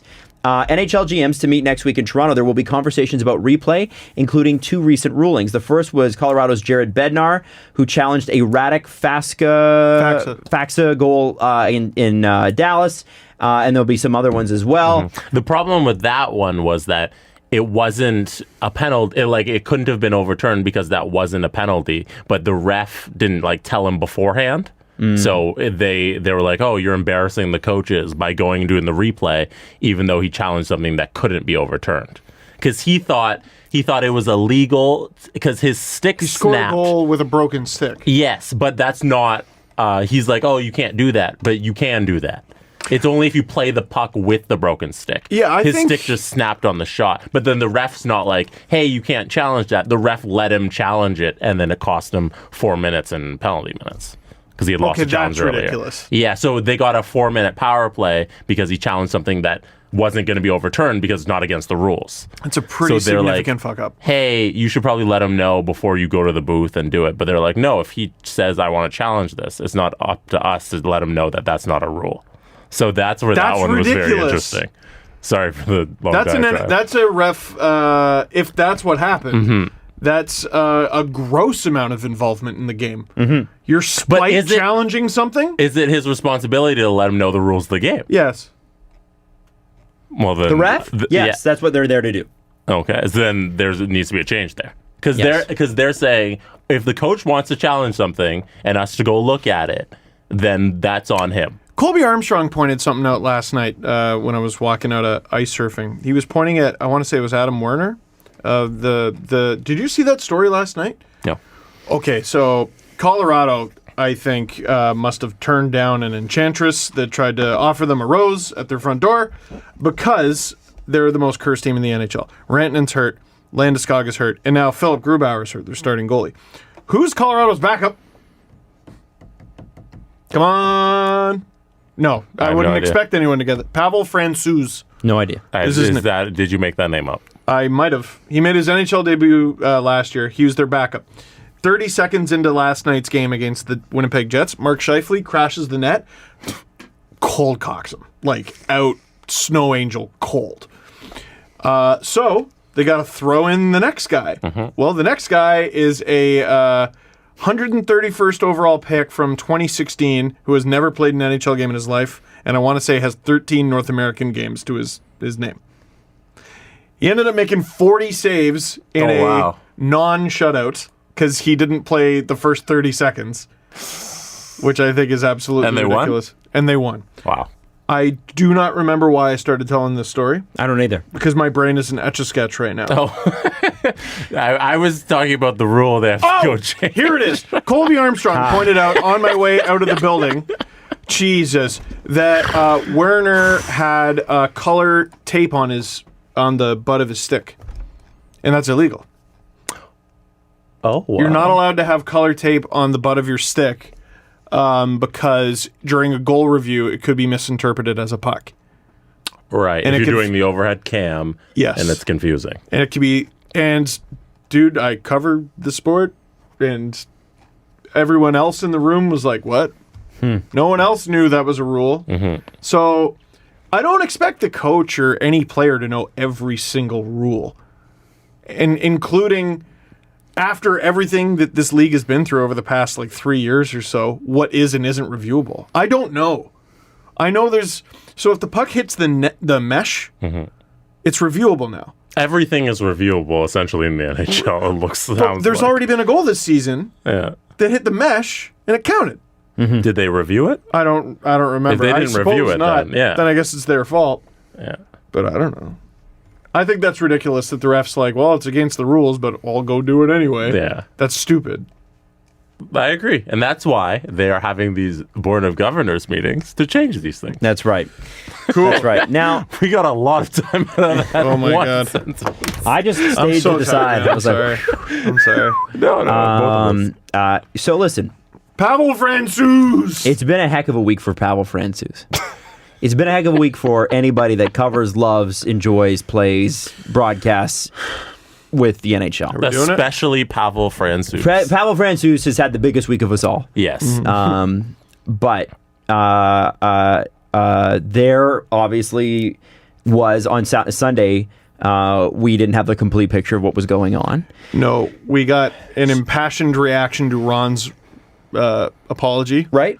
Yeah. Ron only. Yep. And so, listen,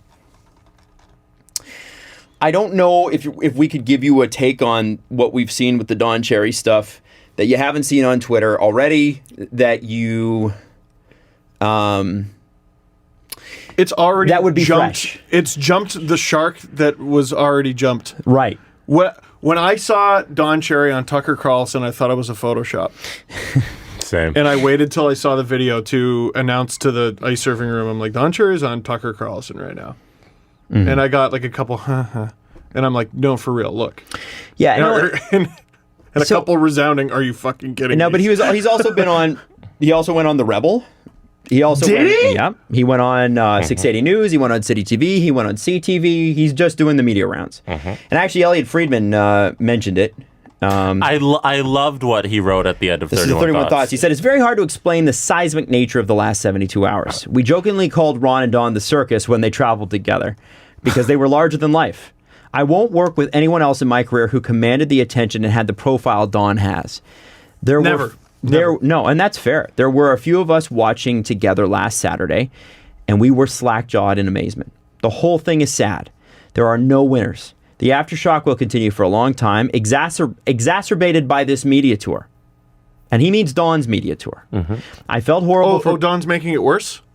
I felt horrible for coworkers hurt by it, for viewers who felt targeted by it, and for the ugly, never-ending social media battles for Ron and for any career to end that way.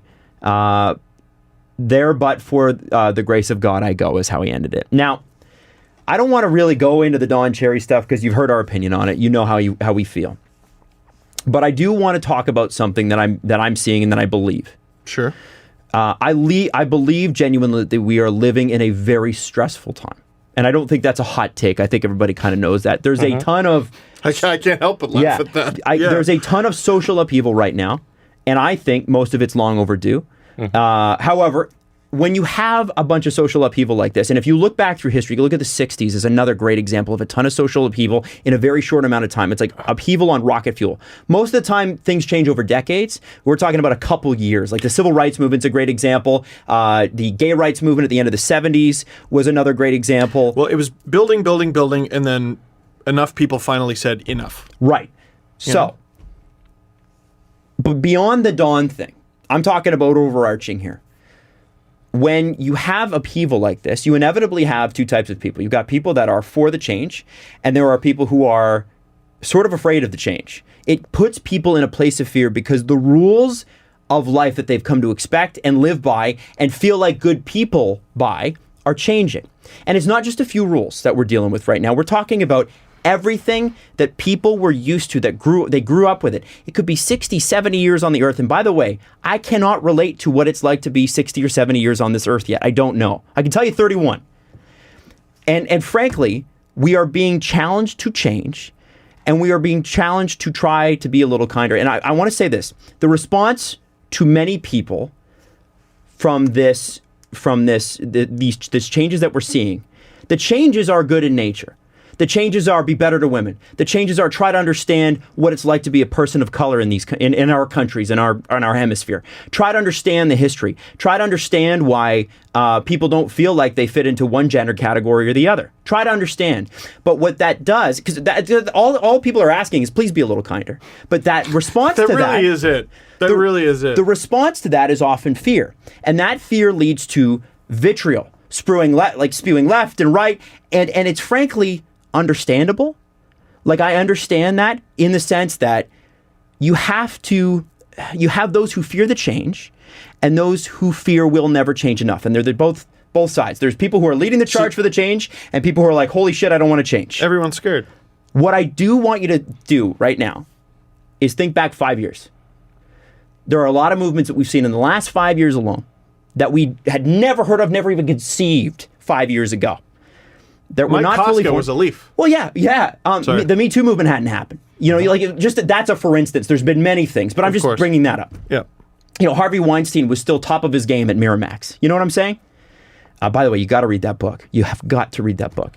But think of the gigantic leaps forward on social issues we've seen and positive stuff. I'm talking stuff about understanding gender, understanding sexuality, pay disparity, women's rights, how women are treated in the workplace. Massive step forward. And I guarantee you, still lots and lots of work to go.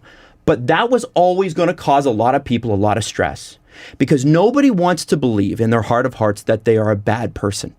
Nobody wants to believe that. So your first reaction when somebody says, "Hey, well, that's casual racism," you go, "What the hell are you talking about? You don't know what you're talking about." I've been in it's a fear-based and anger-based reaction, and there are those in our society who are smart enough to capitalize on it. And I don't need to name them, but they are people that go, "There's a ton of people out there who feel in fear right now, and I can take that and I can manipulate those people because the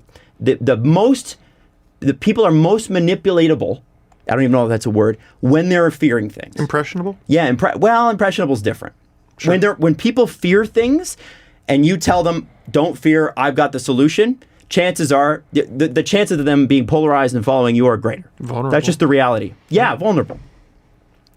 Now, these people think, we'll keep things the same. And if you've studied history, you know that's just not how it works. Change happens. What I'm hoping to say here, and I know it's long and I've got this written down, and I need to do more of this, but I think we all need to do this. If you can, whatever side you fall on, try to be as patient with people as possible. And I know that is easy for me. I'm a middle-class kid, white kid, to talk about being patient. And I'm not always patient. I'm in fact very impatient. And I'm not asking you to be patient with the treatment. If someone treats you like shit, don't stand for that. I'm asking you to be patient with people's views and changing them because change is really slow. And I'm going to give you an example. It's going to take everything in your body to be this sort of patient. So one thing that pisses off one of my friends who's gay is that she's got to explain and re-explain and re-explain and explain again and explain some more the various differences between lesbian culture and what has traditionally been straight mainstream culture, and frankly, what's different about male gay culture, right? Female gay culture, male gay culture, different, very, very different. And over and over and over. And like, this is somebody who, it's like literally, sometimes she gets a call from like a news organization and it's like, "Hey, so you're gay, do you want to weigh in on this?" You know what I mean? And it's annoying for her. She handles it beautifully, I got to say, but it's got to be frustrating and it's got to be painful. In hockey, please. Well, whenever something happens with a black player, there's the same group of like 4 dudes they call. Yeah, JT Brown, and I've spoken to them, and they're like, they hear the news story and they're like, "Yep, my phone's been blowing up." Yeah, of course. With interview requests because it's my time to shine. Right, and it's shitty. Frankly, it's shitty. Yes. And it's something that you don't want to do. And it's like this for a lot of people. It's a lot of people who are of different race. There are people, whatever your differences are, the less understood points of view in our society that are finally coming to the surface. Unfortunately, that's going to be a side effect. Because if it affects, say, a black hockey player, you got to ask the black hockey player, although it's annoying. And it's not always the right thing to do. Like, I think when the Don Cherry stuff happened, they basically asked anybody of color in the NHL with immigrant parents. And JT Brown's wife, Lexi Lafleur, was speaking out about that. And she's like, well, he's damned if he does and damned if he doesn't. Yeah. All right. Yeah, it's a tough spot to be in. Yeah, and like Nazem Kadri sort of went to bat for Grapes. And like, what did you expect him to do? Yeah. He went in the Hockey Night in Canada studio and got a smooch from the guy. You expect him to blast them?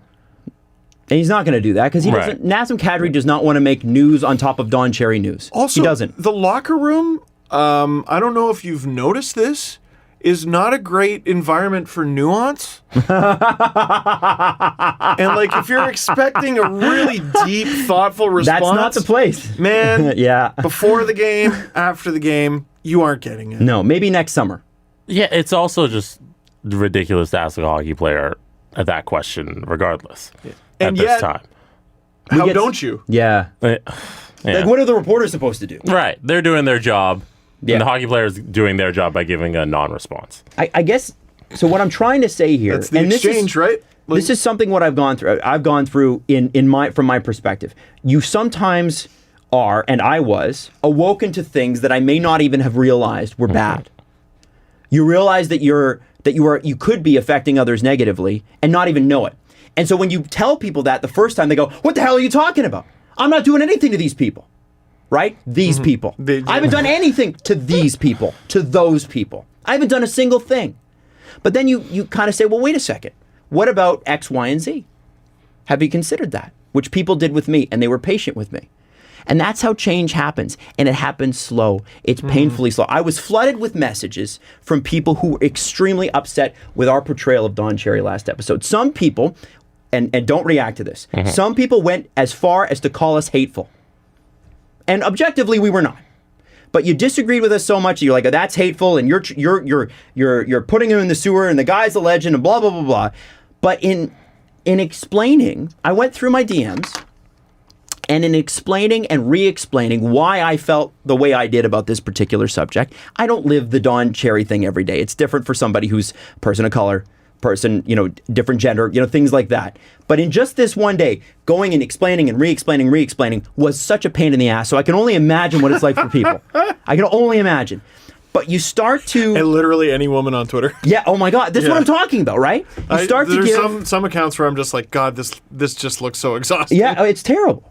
And you give specific examples. And what I found was some just responded negatively and continued to. And it's never, those people are never actually arguing. They're just saying, you're a snowflake, you're a bitch, you're a cuck, you're whatever it is. Some respectfully disagreed and said, I still don't see it that way. And then you had others who started to at least see why people were upset. And I know it's annoying. And I know it's impossible over and over to re-explain this stuff. Why something so obvious to you, you've lived it, you believe it, it hit you this way, whatever it was.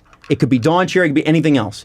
Why is it so obvious to me, and you idiot, moron, does not understand this is so easy? Yeah. But you got to remember that they're coming from a different perspective too.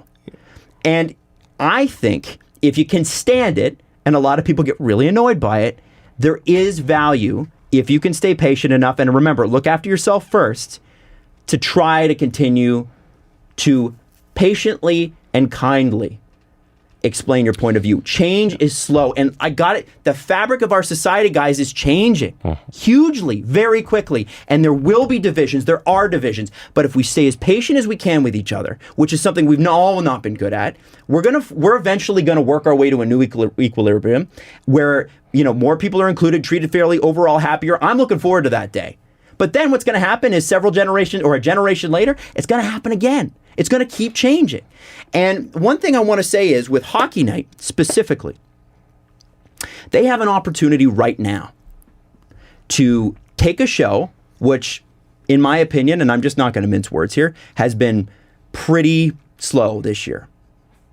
My opinion is that Hockey Night in Canada has not been representative of the majority of hockey fans that I know that we talk to all the time. I think it represents a certain part of the population, but because it runs on Canada's national broadcaster and it is owned by one of Canada's biggest telecoms, I believe it should represent more.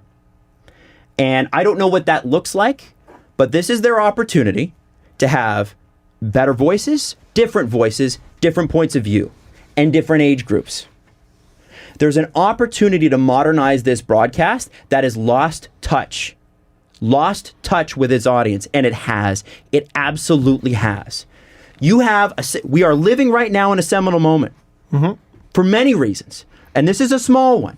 Yeah, Americans, Europeans, you don't understand what this broadcast used to mean. It's enormous. Yes. It is enormous, and I've said this repeatedly. The Canada channel, the only channel in Canada from South, like that is, it's not totally untrue. It's not totally untrue. CBC and Hockey Night in Canada specifically is that big a part of the cultural fabric. Right. Or was. And could be again. What a great way of putting it. Damn. I think that they have tried to hang on to what they had and then tried a few modernization things. They tried to get Strombo in there. I don't think they introduced him properly. Kind of left him out for the Wolves. You don't just, it's like, oh, we're going to pull Ron McLean out and throw it to Strombo in. No. What you do is you make Strombo the secondary host and you send him out a lot of interviews and then you work his way up. When Ron McLean was ready to retire, then Strombo takes in the seat. There you go. Right? You don't just go, Strombo, everybody. Here he is. What they need to do now is take this season, finish it out, and start planning right now for what next season looks like. This broadcast... Is this a rebuild year? This is a rebuild year for Hockey Night in Canada. The panels are smaller. They got a massive studio that they don't use. They're not using the angles on it anymore. They're not. They used to. 5,000 square foot studio, isn't it? Or more? It's big. It's huge. It's big, and there's several... It's several sets, really. It is. This is their opportunity to get out there. They've got some of those guys. They've got some brilliant guys over at Hockey Night in Canada, Punjabi, which I would start with, and go from there. Bring in some new voices, guys. And that was Bring in some new talking idea. heads. It was, and it's 25 years old. That idea, isn't it? Punjabi's been around a long 25, but it's been around for a long time. The point I'm trying to make is, years. and I'll wrap it up. I know this has been long, and I appreciate you guys hanging in here.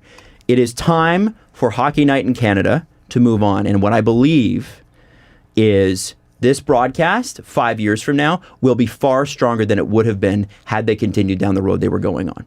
I believe that this broadcast is going to come back in a big way, assuming those in charge are ready to make those moves. And they've been very conservative in who they've brought in. But I think now it's time to take a few risks. I think now is, if you don't take risks now, you're taking a massive risk. If you don't introduce new names and go, you know what? We're going to try it. Maybe it won't work. Next year, we'll try someone else. But if you don't try new things here, that broadcast is going to completely lose touch, because it's like a ship that's leaving port. There's one rope. Let's throw some more ropes into that boat and bring it back into the dock. You know what I'm saying? Right. It's a terrible thing that I'm like, but It's a strong rope. Talk to me on my level.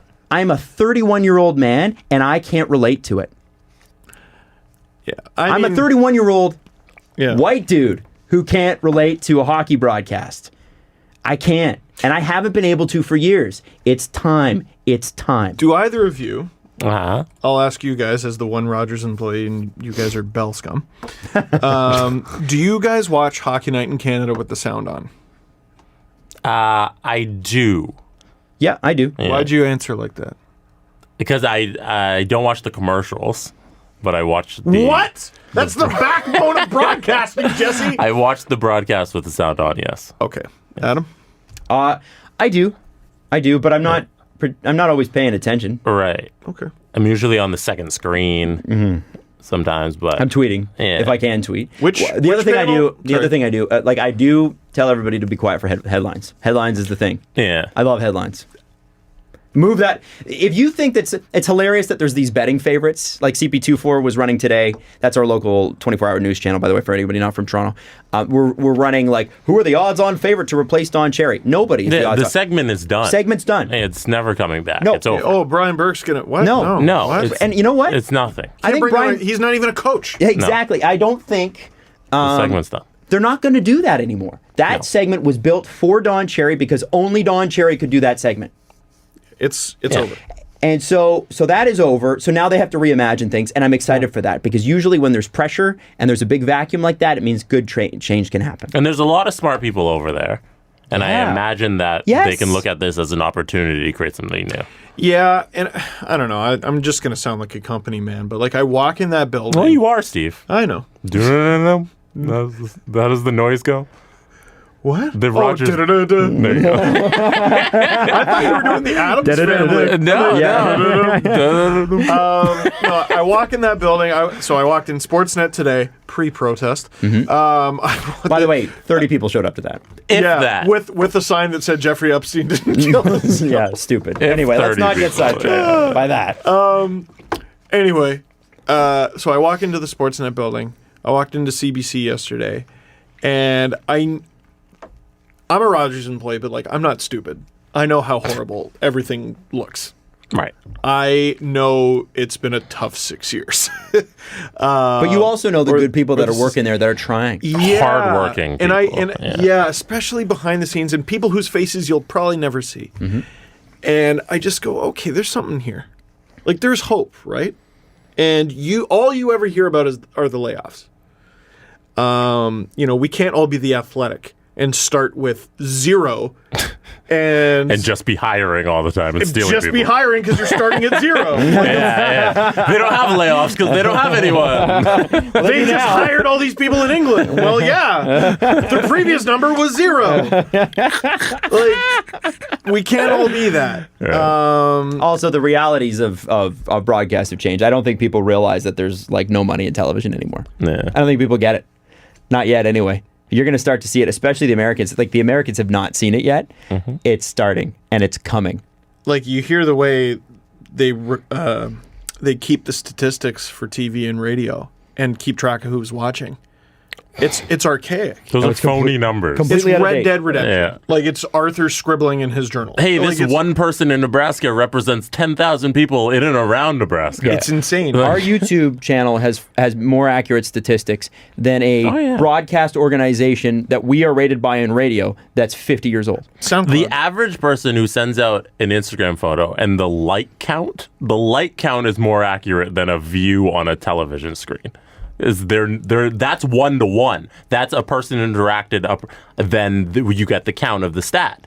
With a TV watch, a watch isn't a watch. A watch represents all of these different algorithms, so it's not accurate at all. It's at a base level. It's made up. So, but anyway, I see all these good people. They do good work. A lot of them are getting yelled at. Some in person, apparently. And you got to hire extra security and all that fun stuff. Super cool. There's hope here. Of course. Things are changing. The reason I sound so somber is I just feel so bad for everyone I work with. And I know a few people in particular had probably the worst week of their professional lives and had nothing to do with it. Yeah, they couldn't control it. Like, not decision makers at all. Just dealing with the reaction. Yes. So we'll continue to the entire season, by the way. Yeah. Oh my God. I want to say a few things. Well, let's say they do what. I mean, I'm not in charge at Sportsnet. Bart Yabsley mentioned me in an email. I've actually never met him though. So I'm really a guppy in this pond here. I think what most people assume, at least for week one, is you move headlines up to the coach's corner slot. And then you do a feel-good story in second intermission. You move Rudy's take up. I don't know. You extend Rudy's take. I don't know. Extend it. But Rudy's take redux. Elliott's going to get trashed. CJ is going to get trashed. Amber is going to get trashed. I mean, they're all going to get trashed, but whoever shows up first intermission is going to get completely clobbered. And they won't deserve it at all. Like, just like kind people but again, trying to do a good job. Sometimes you got to know, like, are those people that are clobbering me, are they worth even worrying about? No, Right. but there's thousands of them. Yeah. Yeah. You know what I mean? True. Like, sometimes, hey, well, they're stupid. Yeah, well, there's a shit ton. So there is that. Another thing, so maybe trying to, even looking past a lot of the issue at the center of everything, which was Don saying you people. Some people have been asking me, hey, why don't you have Don on the podcast? And I'll say something that I don't think I've publicly said on the show. Don will never be on this show. Even if he asked to be, I don't think he would be, but holy shit, he's been on every other show. Sure. I have had the opportunity to interview Don Cherry. And, and a little side note, Dave Bedini wrote a really insightful piece on Don Cherry and the why did we take all these things that he said for so long and even go, hey, shut up, Grapes is talking. I didn't know that. I should read that. It's really insightful and pretty direct. Don Cherry is a person that I met within the past year, shook hands with in the past year, taken a picture with in the past year, and interviewed in the past year. And you used to have him as a regular guest on your Saturday radio program, did you not? Well, I was just a fill-in, right? Well, and here's the reality with that show. So Don would do Coach's Corner. I was filling in with Rob Pizzo doing Hockey Central Saturdays, which was a show on, I want to say it was on satellite radio and also on Sportsnet, but it would change during game hours and all that. Whatever, it doesn't matter. After Coach's Corner, Don would just show up. And in the studio with you? Yes. Because it's not really a studio, it's an office, but it's like relatively soundproof. So you can just walk in. It's just open air. And he walked in, and I think I told this story. He just walked in with a tin of cookies, and he just starts handing out tins of cookies. He was super nice to me. I think there's a difference between. It's been an interesting exercise in what is a good person who does bad things and what is a bad person who does good things. I think that's been an interesting little debate because people go, well, he's done this, he's done that, he's done that. And I'm like, well, I can't argue that those are all good things. But what is that? A bad thing coupon? Right. Is that what that's supposed to buy? Yeah. But anyway, I've interviewed Don Cherry. And in terms of him coming on this show, so we get to see him with highlights and Viz covering it for 7 minutes next to the most gifted host in the country behind Adam Wylde. That's a lie. Ron MacLean. So Ron MacLean is unbelievable. Unbelievable. Getting to interview Don Cherry for 15 minutes with a co-host made me realize how good Ron MacLean is at his job. And listen, man, Don and long-form conversations don't get along. I think there was a time where they would have got along swimmingly, and he could have yelled and screamed at you for as much time. He was always begging for more time. And the last thing Don needs right now is more time in front of a microphone. I don't think it's fair to him even. I think it's something he wants to do. It's like a first liner. It's like, at some point at some point the NHL said, you know what, Yager, you can't play here anymore. Yeah. And you got to go somewhere else. Same to a Jerome McGinley. Yeah, shut up, Jesse.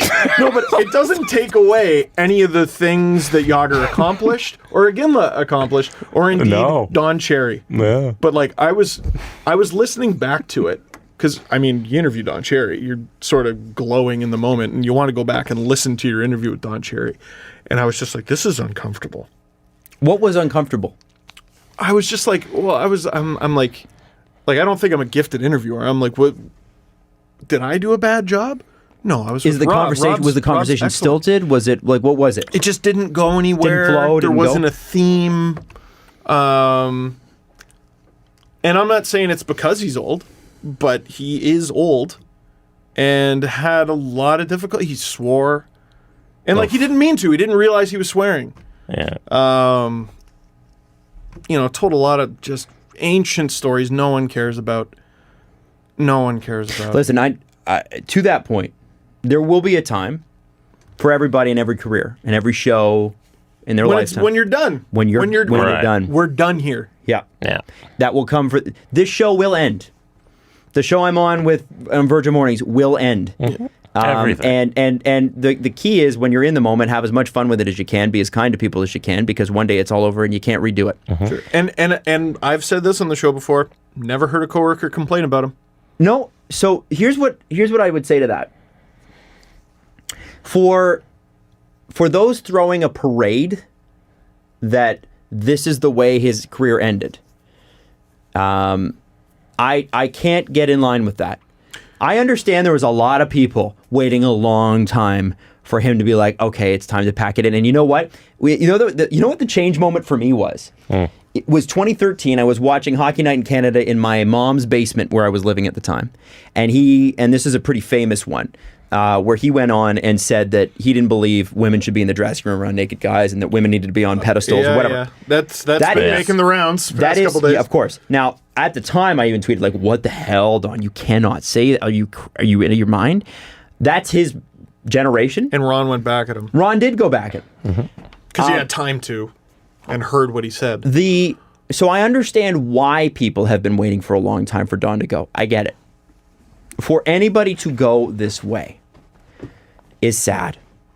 It's sad. You know what? And I hold on, let me finish this. Sure. I think it's sad because, not because we couldn't see it coming, not because it wasn't deserved, not because he hadn't deserved it several times before. This wasn't even the worst thing he's ever said.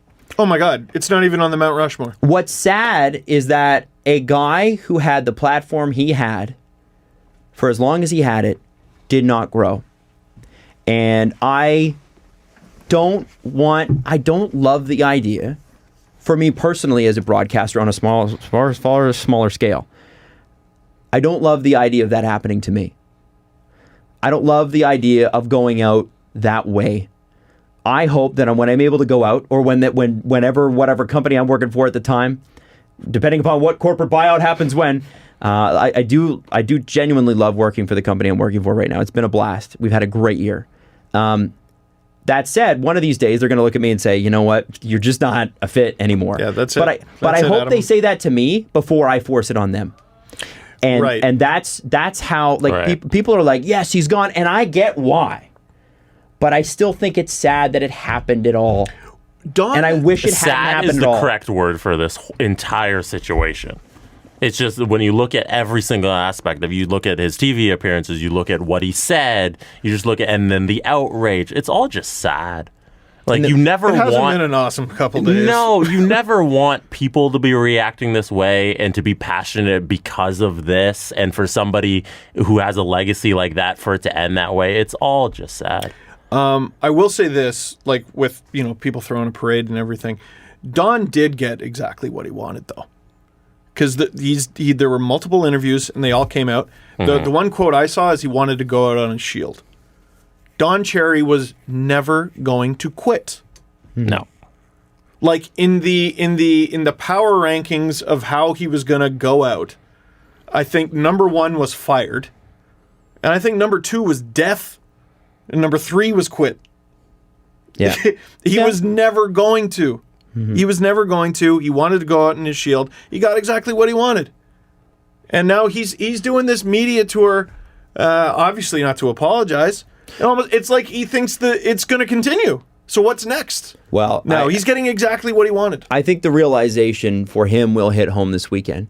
Because what we've already seen in the interviews is he's gone from "I'd never apologize and I don't regret anything" to telling City News and 680 News last night that he would have apologized this Saturday for his choice of words. 3 interviews came out right away. It was City News, The Global, and the CTV. And in each one, his response was different to the exact same questions.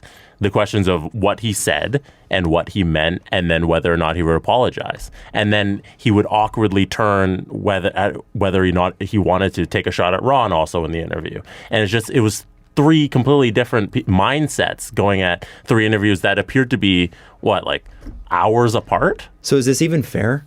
Right. Is this, and I hate to be the one to ask the question, but is this a guy that can keep those thoughts straight? This is where I take a step back. Me too. Unfortunately. Me too. Because there's no further we can take it. Yeah. But beyond all that, I don't love tap dancing on someone's grave. I don't like that. It doesn't make me feel good. You handle it the way you want to handle it. I just think at the end of the day, you've got an opportunity, and I like to look forward to this. You got an opportunity with Hockey Night in Canada to really reimagine what this is and really go after it. Get young, get exciting. Imagine a hockey night in Canada that you're excited to watch for more than just the hockey. This will be the highest rated one in many years. Long time. Yeah. I'm pumped. Don't you just want to see what happens? You want to see if it's good? You want to see if it sucks? Now they're not tied to a legacy anymore. Yeah. Now it's like, well, we're adrift. What do we do? That's kind of cool. And I think I think we're going to see some cool change there. And that's the part that I am excited about. I genuinely am. I think that there are so many smart people in that building. Man, how could they not? They're going to figure it out. And you know what Ron did the day after all that? He worked all day. Yeah. He went to Wylde and he worked all day and talked to literally just so thousands Ron. of people. Yeah. Yeah. Yep. Yeah. On the patience and kindness thing, I'm going to call myself out. By the way, can I just ask? Sure. Was that unfair? I don't think so. Was that unfair?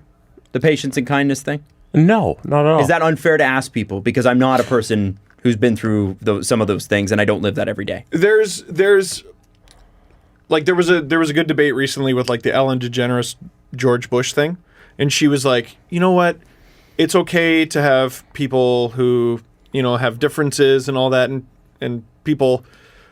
A lot of people were like, you know what, that is a good message. That's right. And a lot of other people were like, well, wait a sec, you should dig in and believe in something. Yeah. Like maybe that's a great conversation to have. Maybe it's a horrible example. Yeah. And actually, Right. I initially thought the same thing, and then I took my tweet down because people were like, maybe look into the. And they were absolutely right. There was a little bit more to that. We should be kinder to people. Yep. George Bush. Right. Don't know about that. There's some questionable decisions as Yeah. president there. We don't need to get into it. Yeah, Sure. I always think of a Samuel L. Jackson quote from the Boondock Saints. Do you remember when man. he played Gin Rummy? He played a white guy who was like one of those white guy rappers, but it was Samuel L. Jackson who voiced it. He's been in so many And- movies. I'm not sure. He said there are known knowns, things you know, and there are known unknowns, things you don't know, but you don't know them. And then there are unknown unknowns, things you don't know. And I think in this entire situation, you have to look at, there are things here you don't realize that you're missing, and you just don't know them. Whether it be you don't know you're saying something racist, whether it be you don't know you should be acting with kindness when you don't know you should be reacting against somebody who's prejudiced right now. Like you just need to take some patience sometimes and watch these things unfold and realize that sometimes you don't know what you don't know. Mm-hmm. If that Take makes it back, any see? sense. You don't need to jump in on every argument. Right. Right? I'm definitely going to listen back to this part to make sure I fully understand. sorry, that was very it was confusing. really good. But yeah.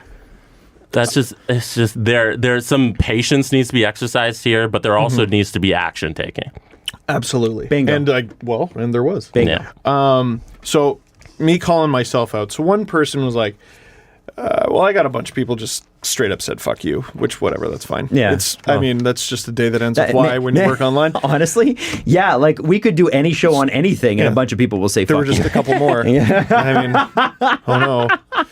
What a weird day I'm having. Right. No, but one person did say something to me. I don't even remember what it was. And looking back, I don't think it was particularly inflammatory. But I quote tweeted this person and straight up said, hit the fucking bricks. Now, I don't regret what I was standing up for in my statement. You regret how? I regret how. That's a little, I don't know, pulling out a bazooka for your rat problem or something. Sorry, I'm not calling that person a rat either. My brain's not working at the moment. Yeah. But That's like buying a new car because you need to replace a tire. yeah, and like there could have been a conversation I could have had there. When you're getting so much, it's really hard to be like, I'm sure. going to patiently sit down. That's- with all this, and you did. say Right. that. I do want to acknowledge that it's something I don't have to live every day. So it's far be it from me to tell you what to do, but it's just a suggestion. And then you go, I'm going to make this better by doing a video on it, and it doesn't make it better. And then you go, I'm going to have this tweet thread, and then that all of a sudden sprouts shit branches that you then have to prune, and then or you don't have to prune them because you didn't need to plant the shit tree to begin with. But like I don't know, that I handled that pretty poorly, and happens. I did what I so often see and criticize in my head, which is when people who I believe to be in the right go at people a certain way, and I'm like, what's the goal here? Like, is the goal to be right and that's it? Or is the goal to change hearts and minds? And I don't think I changed any hearts or minds by saying hit the fucking bricks.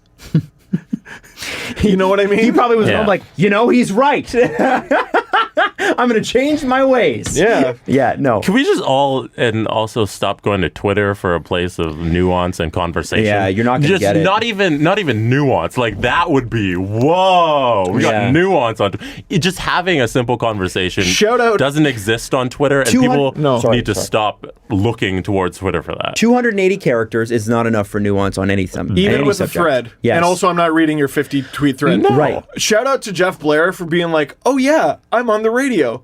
I'll just talk about it. Exactly. I'll just talk about it Yeah. for 6.5 minutes. You don't need to get out your feelings every time on Twitter. No. It's because it's never going to come across as you want it to, because you're not speaking. Like, it's limiting your vocabulary that you can use, and it's going out to just this limited amount of people, and you shouldn't be voicing things that are so delicate. You shouldn't be voicing this grandiose opinion just out there in the world and expect a reaction that's not going to come back to you the same way it's being put out. On the patience angle, there was a moment where I had to actually take a step back and go, wait a sec, who am I arguing with?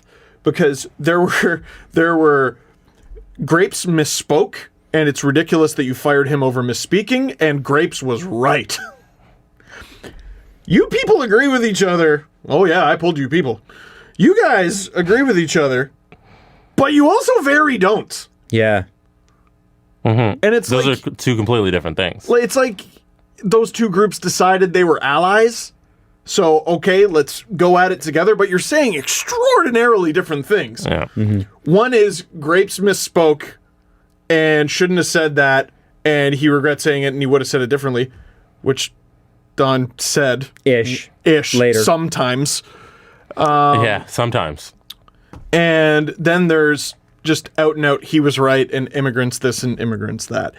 And I'm at that moment, I'm like, I don't think I'm going to get a lot accomplished here. But also saying nothing sucks.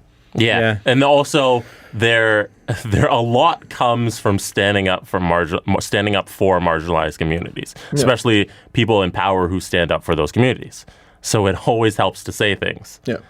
Oh, and one thing I said last episode that a couple of people misinterpreted, and listening back, I understand why. So let me clarify. When I said, when I was referring to the people Don was referring to, I said those people aren't watching Don. Now, I had a couple of people who are immigrants go, I'm watching. And what I said in clarification was, well, I'm shocked that you are, because we've provided such an unwelcoming atmosphere for you. Right. So and yet they're here anyway. Yes, you're here anyway. So you're here, like, out of the kindness of your heart, optimism. Well, because they love the game. Yeah, like I just love the simplicity of the story of like Nazem Kadri's dad. Like I just where he came here and I mean, this is simplifying it even more so, but it sounds like he came here and was like, all right, Canada, what's cool to do here? Hockey? I'm into hockey. Who's won the most championships? Okay, I guess I'll cheer for them. And my son is going to play hockey. Like, right. I love that then story. listening to Tom Cochrane Big Leagues on the way to the hospital. Yeah. Which is it's a song about hockey. Yeah. And, I feel like there used to be a ton of that story, and there isn't as much, because it's like years and years ago we decided we got this club, and some people can come in the club and whatever, but like it's really difficult for them to get in. Right. So you know what I mean? We're getting off. You're not allowed, but yeah, no, and 100%. And we talked about that last episode. I don't want to get too far down that road, because we've done that. We've said that. I think the reality is it's a tough time right now for everyone. I also want you to keep something in mind. Like, less than 1% of the population has Twitter. If you're on it, it is not a representation of how the world is. And in fact, of the people that actually have Twitter, it's like less than 6% tweet regularly. And people went after me when I said this the first time, but it's actually true. There are like 6% are power users, and like 70% are like, I just look at it. Even Mike Babcock's got a Twitter account, but he looks. He doesn't tweet. And so it's 1%, and then of that 1%, 6%. Yeah. Yeah. So it's like social media freaks like us. Yeah.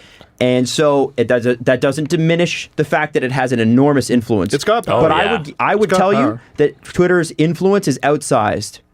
Twitter's influence is inaccurate to me to how the population feels on one side or the other. I think a lot more people are far more moderate than what you'll find there. Yeah. And I also think a lot more people are more well thought out. But if you've ever argued with your partner on text message, you know that shit gets lost in the wash. And I think that's why people go blow up on Twitter, because it's like this. You don't argue with your partner over text. Don't argue with people on the internet. Do not Even text if you fight. go to one of these Facebook posts and you see, there's 2,000 comments on this and 2,000 of those are negative. There's 40 million people in this country.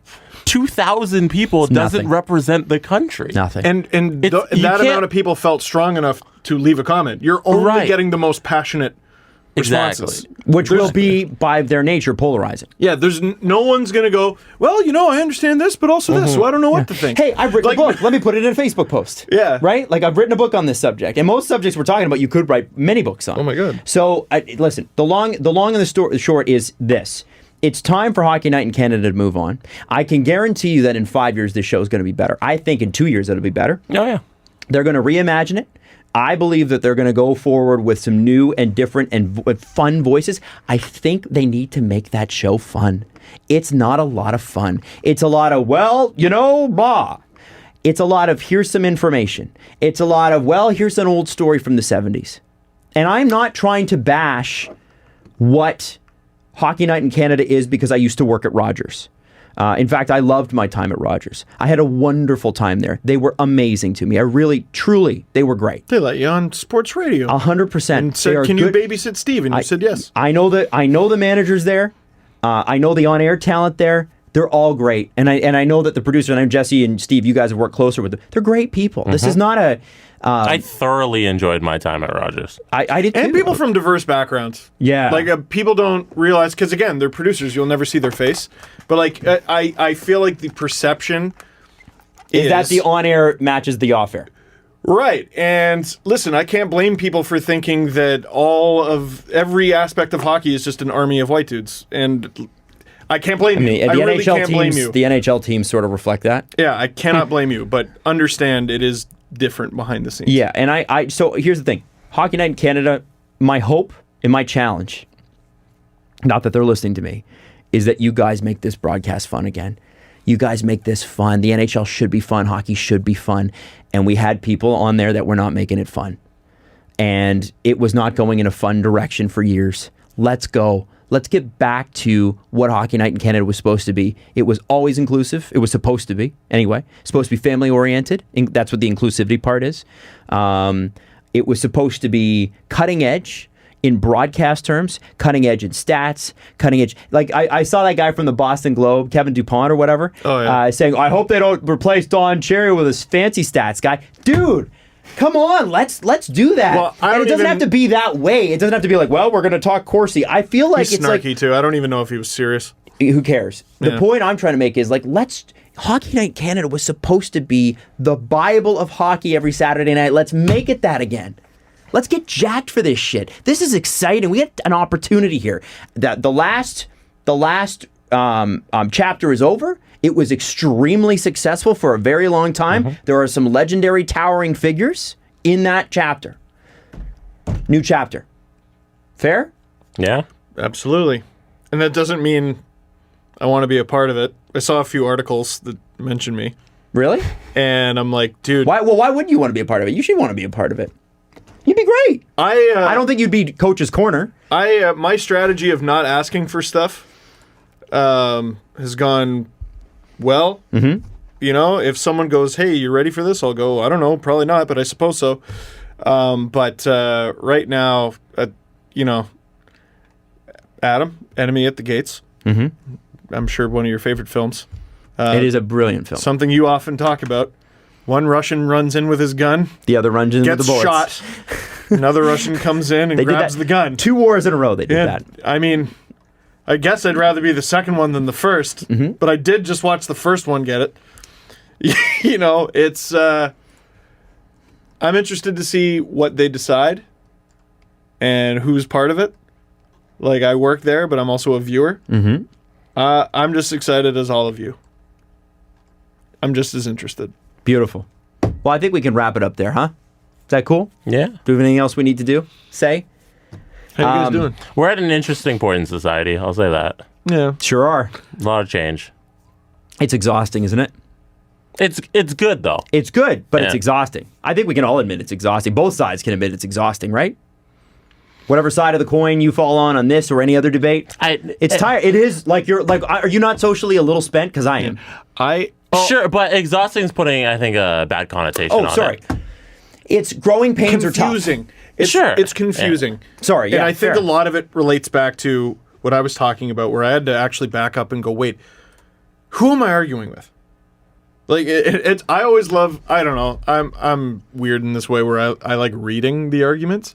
And it's always funny when you see the argument where halfway through they go, wait a sec, I agree with that. What are you talking about? Yeah, yeah. It's What do you mean, Jesse? What you want to extrapolate on that? On which point? Well, you just kind of brought up the fact, like it's an interesting time. Yeah. No, the change that was happening it's very good. It is because good. it seems to be swinging extremely in a positive direction of inclusivity, and I hope the people fighting for it don't stop. Because the only way that the change happens is if people are fighting for the change. Yeah. Agreed. Hearts and minds, though. Absolutely. Hearts and minds. So Absolutely. you gotta fight for it. Sometimes people won't be reasonable, and it is time to tell them to hit the fucking bricks. I don't think I aimed that shot quite truly. Mm-hmm. But yes. Patience doesn't mean give up or back down.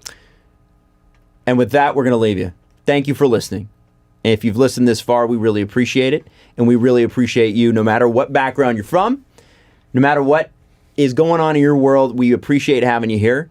And it's exciting times ahead. Unless you're Tucker Carlson. Yeah. If you're listening and you're Tucker you Carlson. You can take your bow tie and fuck off, Yeah. Tucker Carlson. I was about to say the exact same thing.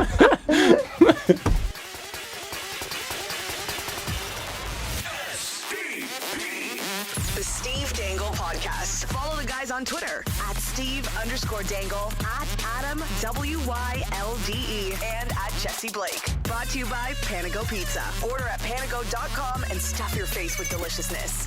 Connection complete.